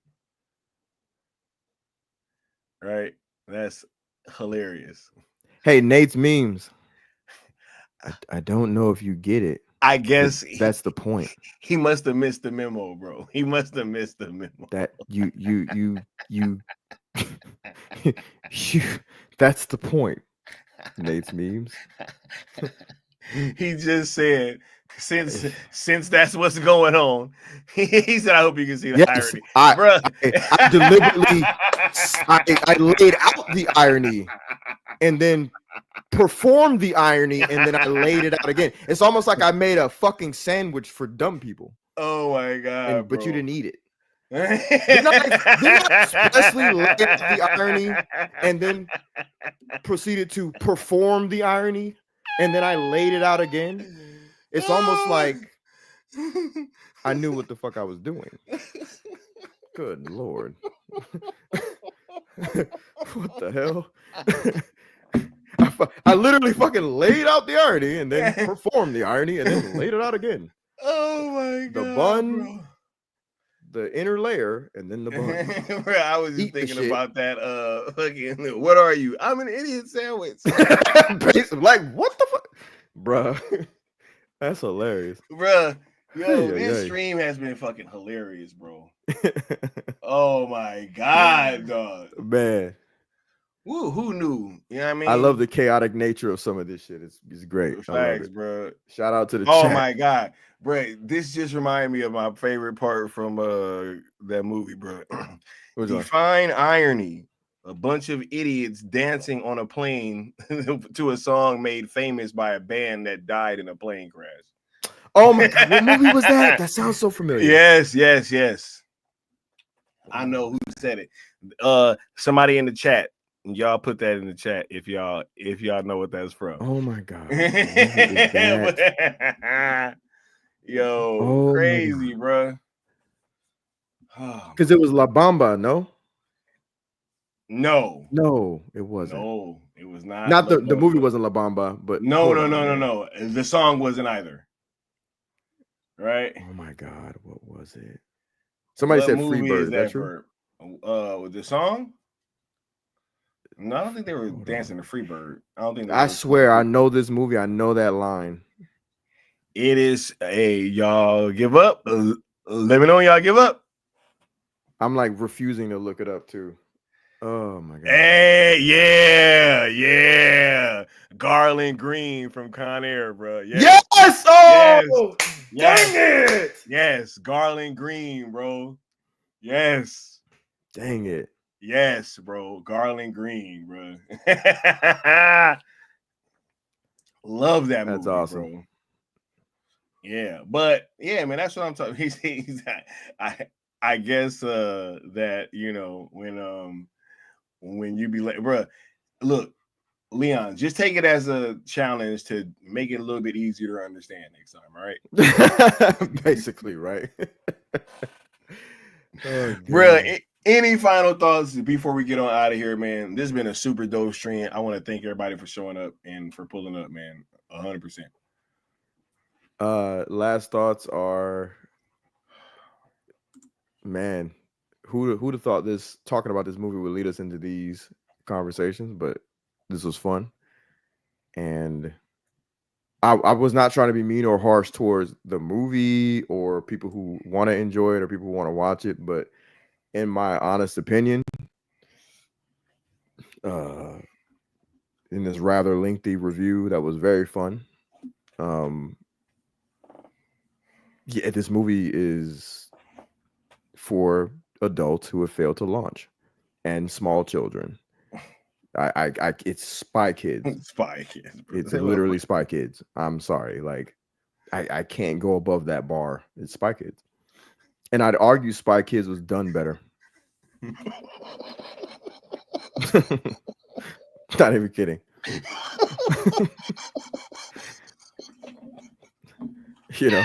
I expect Spy Kids to be the way they are. I don't expect a over $500 million blockbuster to be this weak.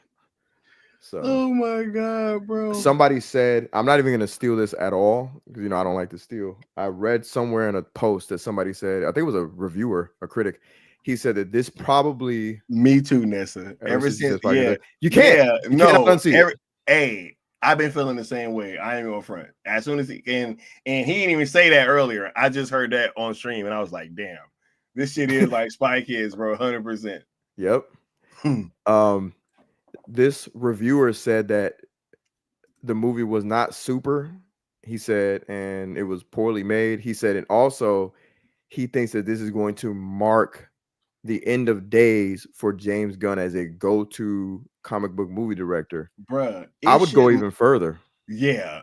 If if we lived in a just society, y'all saw the end of that Rick and Morty episode. Bruh. Give him like, a Sunday. Give him a Sunday. Ooh, I like Sundays. I bet. Give him a Sunday. They're gonna be like, damn, it was a gun. It always was, bro. At me. Crazy. Oh my god, bro. Oh my god, bro. So yeah, I echo the same sentiments as that reviewer, that if we live in a just at least, man, at least for this part of society, we you can't let this guy do another flop and then pretend it's okay. Come on, feathered, bro. He be tarred. Right? I mean, figuratively speaking. I don't mean right. Maybe. Right. But like... All right, I'm gonna go through my notes here and see if I got anything last to say. I know this is a long one. Feathered, bro. For real, Clark turns into a triggered child when Lois brings up Super Spy. The scene transitions were pretty jarring. Oh, I did put this in my notes. I said this is essentially Spy Kids. Yeah, I did say that in my notes. I actually typed it in my notes. I said this is essentially Spy Kids. Everyone treats Superman like a lame. This Superman is indistinguishable from your local Walmart worker or beta cucked husband. Wow, I said that in my notes. Damn. I was not feeling this movie at the time. You know, when you be zoned out, you just be typing shit like, this shit. Ooh. It's more of a foster situation because you know I'm in the movie, so I can't come out and say, I said it's more of a foster situation because you know I'm in a movie, so I can't come out and say it's my cousin Supergirl. It's my Supergirl's cousin dog. Supergirl, right? Dumb lines are really dumb, is what I put. So that was another dumb line. Like, you can't just say who many dumb lines, bro. It was so many dumb lines in this movie, bro. And he's not swimming. Literally, none of the jokes land. This Lois is not wanting to. Oh my god, bro! When he said, bro, when Mr. Terrific said, "This is why you don't create a pocket universe, bro." Yeah. Yep. That hit home.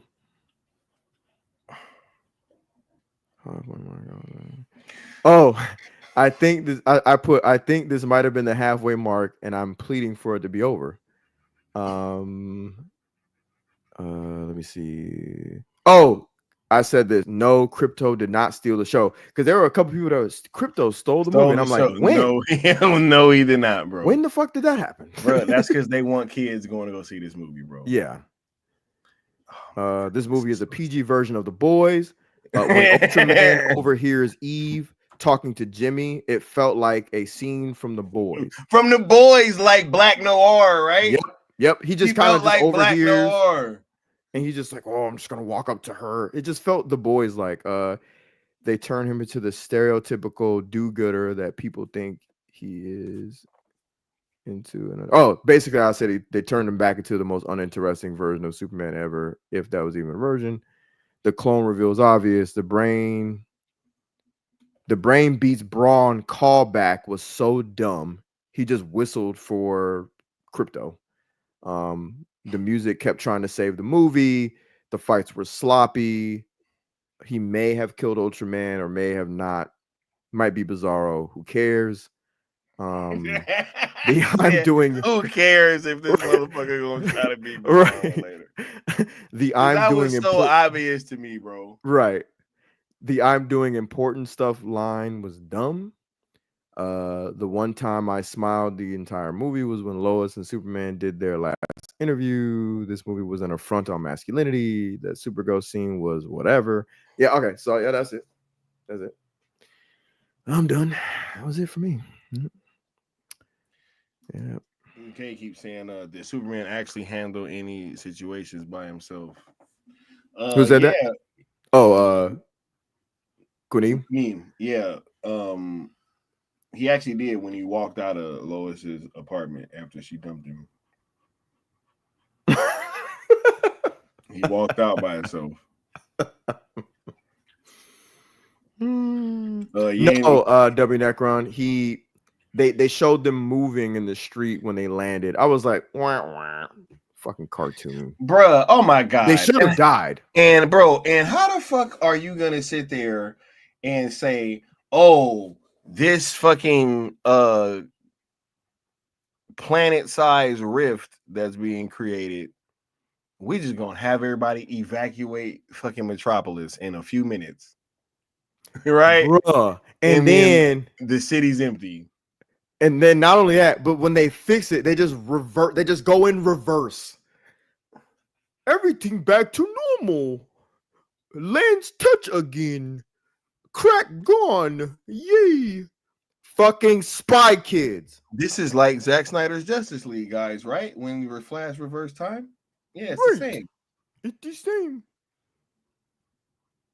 Man, Mr. Terrific felt like a stand-in for Cyborg. Bro, this was the Man of Steel 2 script, bro. Done dumb. They changed that shit. They took out Cyborg and put in Mr. Terrific. 100, bro. Never mind, man. Look, no, you're onto something. Yep. Oh, that too. That, you know what? I like that line. What I hated was Clark's reasoning when he said, "Man, you brought the damn dog," and he was like, "Yeah, I just didn't want Krypto eating my parents' cows on their farm." I'm like, yo, he's an irresponsible Superman. I'm sorry. Anyway, I could go on and on about this movie. Metropolis get attacked by an interdimensional imp, bro, and was chilling. Because he couldn't find the dog. He's probably out there scared. Is this Superman, y'all? This sound like Superman to y'all? I don't know, man. Look, why didn't he just call Supergirl, by the way, to come at least, I don't know, get the damn dog early? So he felt so compelled to follow the wishes of Supergirl watching the dog that he didn't think to call her early because, I don't know, the city and the planet's in peril. Hey, Supergirl, I'm gonna need you to come pick this damn dog up. Some shit popping off, and I need you to stay and help too. While she's off on a planet without a red sun, with a red sun getting drunk, bro. I'm like, thanks for watching my dog, bitch. She said that shit tough too. Yeah, bro. What is going on? And at first I was like, no, for the movie, it's garbage. But for some real shit, yeah, he deserved that. He said on a real level. on a real level, on some real recognized real. She was like, "You's a bitch. Watch my dog while I go out, you bitch. And you ain't gonna do nothing about it. You ain't gonna do nothing about it. You ain't gonna say shit. Come and don't call me early, bro. I'm gonna come get him when I get him. Come in drunk, fuck your door up. You know what I mean? Right? Yeah, I'm gonna come get him when I get him. Bro, I don't even care. I heard some shit was going down when I was gone. I was like, I need one more drink. Hey, yo, another round. On him. Him who? Oh my Superman. God, he gonna bro. come pay because he's a bitch. Oh my God, bro. Nah, she ain't no bully. She real. She know a bitch when she see one. He's just sitting there in the fucking. This dude letting fucking Metropolis get destroyed, bro. Fucking Guy Gardner in the back, just bonking this shit with a baseball bat, and he's just, I can't find my dog, man. You know. I'm gonna say. He said, "What about his plan to turn this up into Lex as a way to find a dog?" Bro, this motherfucker was really. Oh my God, I can't. Yo, for real. I can't. You know, it's the dog, man. It's the dog, man. Bro. Oh man, what was I gonna say? I forgot. Damn, I forgot. He said bourbon, bro. Bro, could you imagine the bourbon stream, bro? Oh man! Oh Shout out to my Mikey. God! Shout out to Mikey, dog. Could you imagine the bourbon stream, bro? God damn, yeah. Good night, bro. We about to shut this thing down. Yeah, bro. man. You It's know what I just mean? this is how bad this movie. Like you can endlessly. We trying to get this all out because I ain't doing this again. Yeah, I bro. refuse to I'm revisit really this not, movie. bro. I'm not watching this shit again, bro. Y'all got me Hell fucked nah. up, bro. Y'all got me fucked up. I'm not. Don't ever ask me to fucking revisit this shit with my eyes, bro. Like, nah. It's not happening. So we doing it all. We talking about everything from James to the movie to Nerdrotic to all this shit. We talking about all of it. Damn. One night only. He said they dead ass combined Superman Returns, Man of Steel, and PBS in the one awful movie. Yo, so serious too. Oh my God, bro. Somebody put that into a title. He said that Film Junkie do a vodka stream about how much he loves Superman. Bro, I just wonder if he wore the shirt, bro. I just want to know who wore the shirt and who didn't. Right? Because y'all was out here checking for red caps. A lot of people was out there trying to find if they friends were wearing red caps. I want to know who was wearing the blue Superman shirts, dog. That's what I want to know.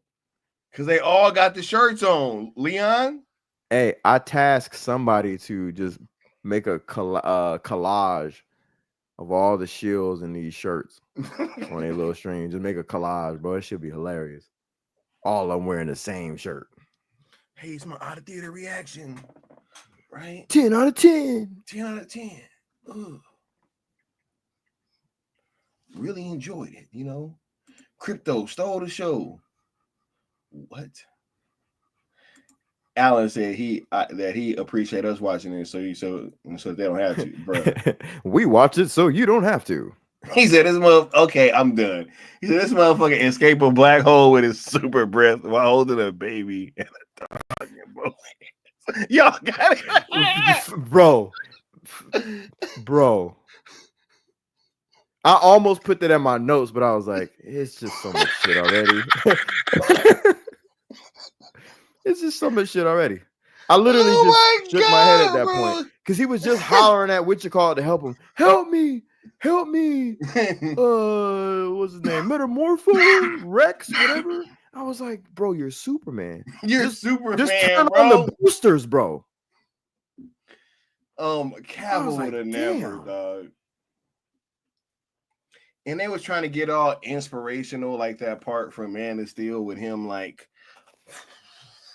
And I was just like, this is so fake, bro. You just reminded me of what I was gonna say. And it's not even that big or serious. But when you talked about Metropolis tearing apart and the buildings falling, I couldn't stand the fact that they kept trying to use the music to hype the scenes up. He just caught a building, and all of a sudden, like the John Williams remix starts to swell, and the chick turns around and is like, "Oh my god!" And he's like, "Look at her." Motherfucker was saving, bro. He saved Squirrel. Squirrel, bro. Secret Agent Squirrel. You remember Secret Squirrel, bro? Secret. Oh, I was gonna say Secret Agent, man, but it's Secret Squirrel. That's right. Secret Squirrel, bro. Yeah, bro. He saved a damn squirrel. Saving squirrels, dogs, bro. Is this what y'all, bro? We went from this motherfucker fighting Doomsday, dog, and fucking Steppenwolf and staring down Darkseid to now he's saving squirrels and dogs and shit, bro. Catching a building and the music swelling like he fighting Darkseid, bruh. You know what? Okay, cool. You know what? Okay.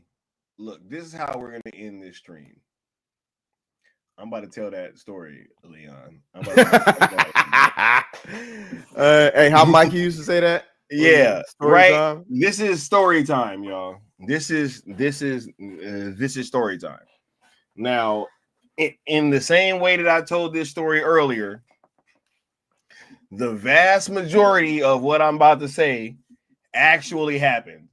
All right. But then I'm gonna give an analogy at the end, which is gonna be the thing that didn't happen, but that was the feeling that I was left with after watching this movie. Right. So long time ago, back in another life, you know what I mean? I was, in my younger years, hanging out Hollywood, you know what I mean, on the strip, getting into trouble, not supposed to be down there, but hey, we are. You know what I'm saying? We down there having a good time. And we end up passing by this beautiful young lady, you know what I'm saying? And she's walking, and we put up on the side, start trying to holler, like, yo, what's going on? Da-da-da. She's like, oh yeah, can you just give me a little ride up the street to my room? I got some friends over there. We're gonna go hang out. I'm like, yo, dope. So she comes and she starts getting in the car. It's me and two of my friends, right? One's driving, the other one's in the back seat. And she had like this guy with her, which we didn't know. And I was like, what the hell? And she had a dude with her. But whatever. We had already still agreed to give it a ride. So, it was all good. So we're going to the hotel, you know what I'm saying? And like, she's like, yo, hey, we can, like, look, we can get into whatever, you know what I'm saying? And I ain't about to divulge, but yo, it was like, we could do like a whole bunch of stuff. We could like really kick it and have a good time. I'm like, yo, what the hell? This is super dope. Right. And then she ended up kind of alluding to that dude, not really like being with her like that. And I'm like, oh yeah, it's about to get lit. Right. I'm like 16, 17. I ain't supposed to be out there. I'm like, yo, this is crazy. Right. Chilling. Get to the hotel room. Dude leaves, and her friends wasn't there, but she's like, yo, take me to the spot and we'll go get him and we can come back and chill. So like, all right, cool. Right. So we end up taking her to the spot. Turns out the spot was a strip club. You know what I mean? So I'm like, yo, this night is getting even better. Right? It just keeps amping up. Right? Like, it's just getting better and better. Like, so my homie or one of them, the one that was in the back seat, he is standing in line with me while we're waiting on her to go and go get her friends. Right? My other homie's driving around because he couldn't find no parking because we're in Hollywood, it's right weeknight, right? It's lit. Mm-hmm. And my homie that we're out there waiting with, he like just randomly starts some argument with this girl that we're just like hanging around in line with. Just randomly start some argument for no reason, right? And I'm sitting here and I'm like, bro, like, why isn't the homie like locked in right now? Right? Right. And he ends up pretty much getting beaten to the bushes, right? Got beaten to the bushes. Facts, right? And I was so mad that I had kind of like let it happen until he kind of like got beaten to the bushes. I was like, all right. You know what I'm saying? Stop. And then I broke it up. While I'm breaking it up, I turn around. Here come the chicks that we was waiting on to come outside. And they go running back inside. And I was like, oh my God, bro. And so now the night is just, it has taken a severe turn, right? I'm walking my homie to the car. Then I almost get into a fight. Right? And sitting there, right? And like getting in that car, and me watching this movie, it felt like as if when that night happened, let's just say that my homie was like, yo, even though I did all that, y'all, even though I fucked up what was about to be one of the greatest nights of y'all life, you know, I got somewhere for us to go. Right? And then he's like, yo, I didn't peep this spot. You know what I mean? And then he takes us to it. And it's a gay bar. And it's like, bro, that's cool for certain people. You know what I mean? But Right. like, that's not what I was on. That's not what we was on. Right? Like, that's not what we was on, bro. You can't take what was about to be one of the greatest nights of my life, dog. You know what I'm saying? Now, we didn't really end up at the other bar, right? But that, bro, watching this movie, that was the feeling that I was left with. Like, bro, we missed out on some shit that was about to be epic. Like the greatest fucking shit we've ever seen in our fucking lives, bro. Right? And then they're like, nah, but I got something that'll make up for it. And then we get this bullshit. It's like, what the fuck? Whoa, this is not what we want, bro. This is not what we was about to be on, bro. You know what I mean? Not at all. And I'm sorry, but like, that's just the way that I felt after watching this movie. It was like, yo, you took what was going to be some of the greatest shit we'd ever seen, and you bastardized it and turned it into something after lying to us for years saying, yo, that you had something better planned.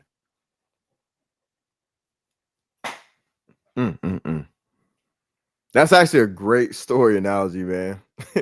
Crazy. Because it is that, bro. It's like, here's a journey of epicness. Psych. Nope. We're going in this totally different fucking direction. Yep. And it's like, wait a minute. Like, yo, I'm not even saying that you can't, but you know, that's not where we were going at first. Right? Like when we were, you know what I'm saying? Like when we set out on the mission, that's not the destination that we were going to. Facts. Right? It's like, yo, if you want to do this Marvelized DC shit, cool. But like, y'all should have started that way, first of all. Yep. Back Or in 2013. Yep. Or if you wanted to do that, give us our little concluding run, and then we can move forward and y'all can do whatever. Facts. I don't know, man. But yeah, that's it for me. Yeah, I mean, any other final words before we close this thing down, Leon?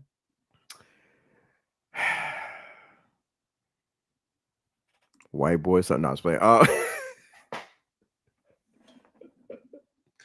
Bruh, don't do that, bro, because you're making everything about race, bro. And I don't think that you see the irony, bro. I don't think that you see the irony in what you're doing, dog. Right? Like, I don't think you see the irony, bro. Do you see it?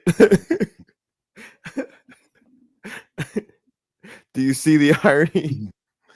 Oh my goodness. Leon, but no, do you see the irony, bro? I don't think you do, bro. I don't. I need to cut it out and I need to see it. I'm gonna do some research on this. But no, he said moral of the story is don't stray from the path. Facts, bro. Facts. Like, you know what? You should be locked in, bro. That's it right there. That's it right there. That's the last thing. Moral of the story, don't stray from the path. And hey, you could have just created another path. Elseworlds and multiverse was right there. But instead, we got, this is why you don't create a pocket universe. Right. That shit was going to destroy bruh. I can't wait to do that other stream, bro. Bruh, having a pocket universe destroyed everything, Leon. You did notice that, right? Yep. Right? Yep. That having a pocket universe destroyed everything. Yep.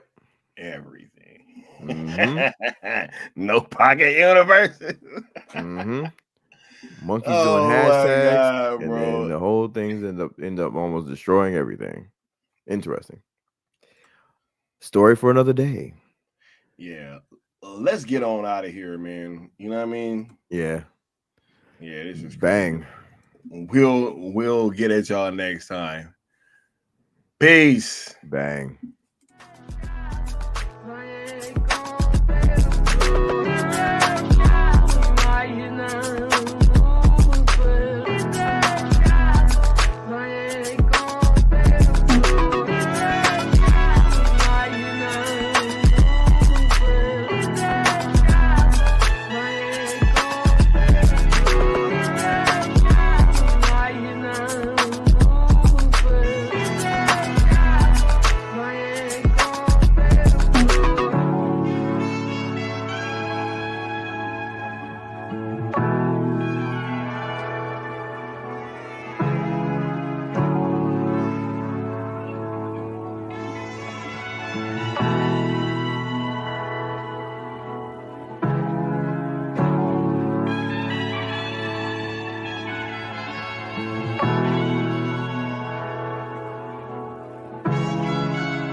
Crazy, bro.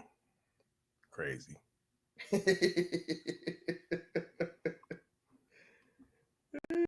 Members minutes.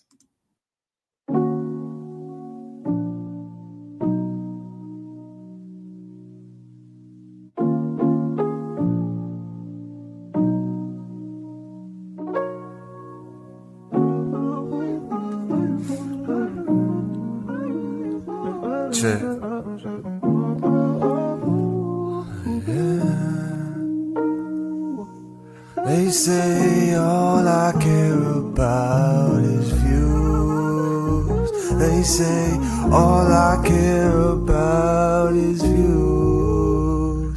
They say all I care about is views. But what about you? What about you? Came a long way from no subs back when y'all were showing me no love, no front. I just had to take a look back, cause sometimes y'all forgot I shook that. I know they would attack cause of own issues. To be honest, I got sick and tired of feeling misused. That's why I've always played a drop for every super chat to show appreciation. Now you're fucking doing that. And yeah. All right, let's get to the members' comments. You dig? And then homie Leon said, "Do you see the irony?" Members, man. Oh my God. We got the homie Bishop D and Williams saying replay crew. We got DC Talk 82 with a few comments saying flop after flop after flop after flop. Then saying BBS is still the biggest opening ever.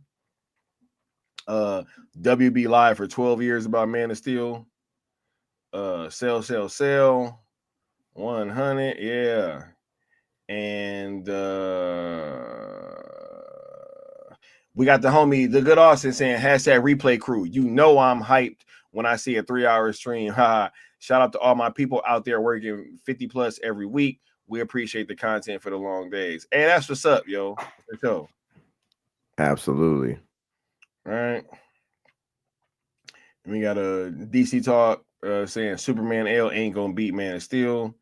And I know this was a wonderful stream. Yeah. Shouts out to all y'all out there, man. For sure. We appreciate you guys rocking out with the content and really, you know, y'all why we keep doing this, man. 100%. So without y'all, there is no syndicate. You know what I mean? Facts. For sure. So we'll catch y'all next time, yo. Peace. Bang, bang.